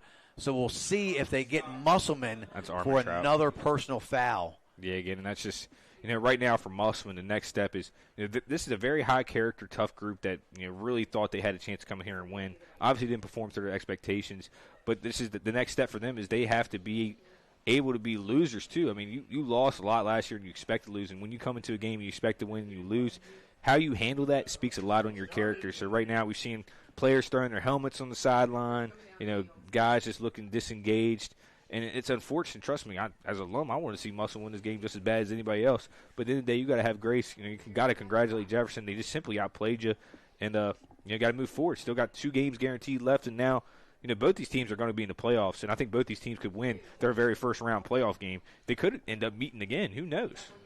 Yeah, anything's possible. They're going to mark off the yardage here and wind the clock, and the Cougars don't have to run another play if they choose not to. And it looks like they're going to just be content of running this clock out, Drew, and that's going to be That's all she wrote here for the Applemans. They come in here and take an L from the Jefferson Cougars. So another big win here at home for the Cougars as they come away here with a 39-14 win over the Applemen here on homecoming night. And we're going to take a commercial break and hear a word from our sponsors, and we're going to be right back with our home team sports player of the game. And again, that is Jackson Rockwell with a huge game. We'll be right back after a word from our sponsors. You're watching Home Team Sports TV.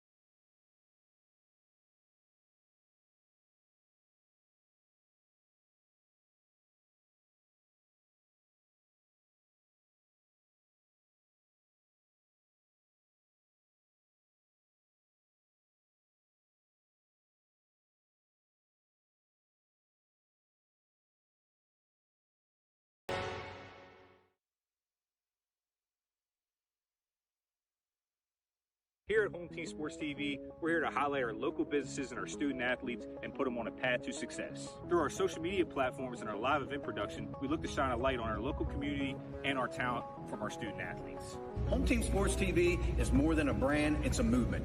We're combining creativity, innovations, and smart solutions for companies of all sizes.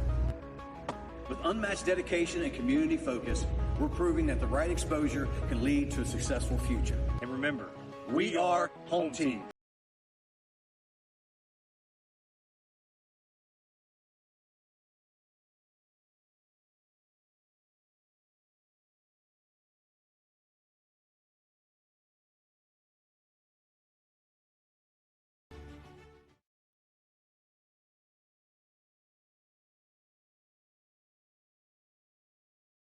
Hey, I'm Jeremiah. And I'm Braden, and we are Brothers Bin Blasting, your Bin Blasting All-Stars. A unique sanitizing service begins right after your local trash collection. With a scheduled pickup time and location, we arrive promptly to clean your bins on the spot. Our advanced 360-degree cleaning heads and pressurized water heated to over 200 degrees ensures a powerful blast blasting away 99% of all germs and bacteria. Visit our website at brosbinblasting.com and use code GETBLASTED to receive 50% off your first cleaning.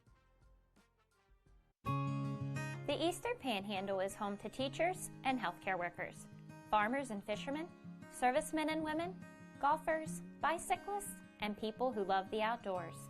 Where we call home isn't any one thing, so we're not either. At Rosedale Funeral Home and Cemetery, we are honored to help you plan a celebration of life that reflects one's individuality. Our trusted local team is here to see that your wishes are honored and that your special story is told. Transform your yard with custom fence and deck, where elegance meets function. Serving Martinsburg and surrounding areas for over 30 years, our expertly crafted decks and fences offer both beauty and protection. From classic woodwork to modern vinyl, experience the craftsmanship that truly elevates your space.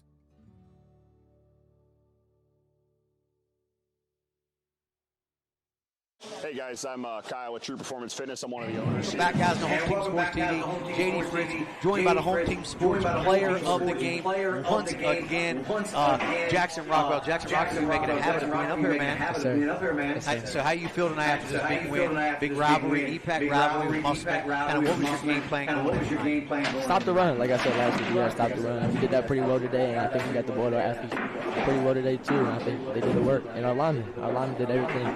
They create everything for me, and for me to find my athletes. Yeah, you did a wonderful job again. It's just been a pleasure watching you operate from that quarterback position, throw the ball really well, hit Ricardo again on a deep ball. I love the deep ball. Tell me what you were seeing on that play, Ricardo. Open. I mean, it was open plenty of times. I feel like they kind of got us on a couple of the deep shots, but they didn't call it. But I mean, we still took them. We're always going to take them.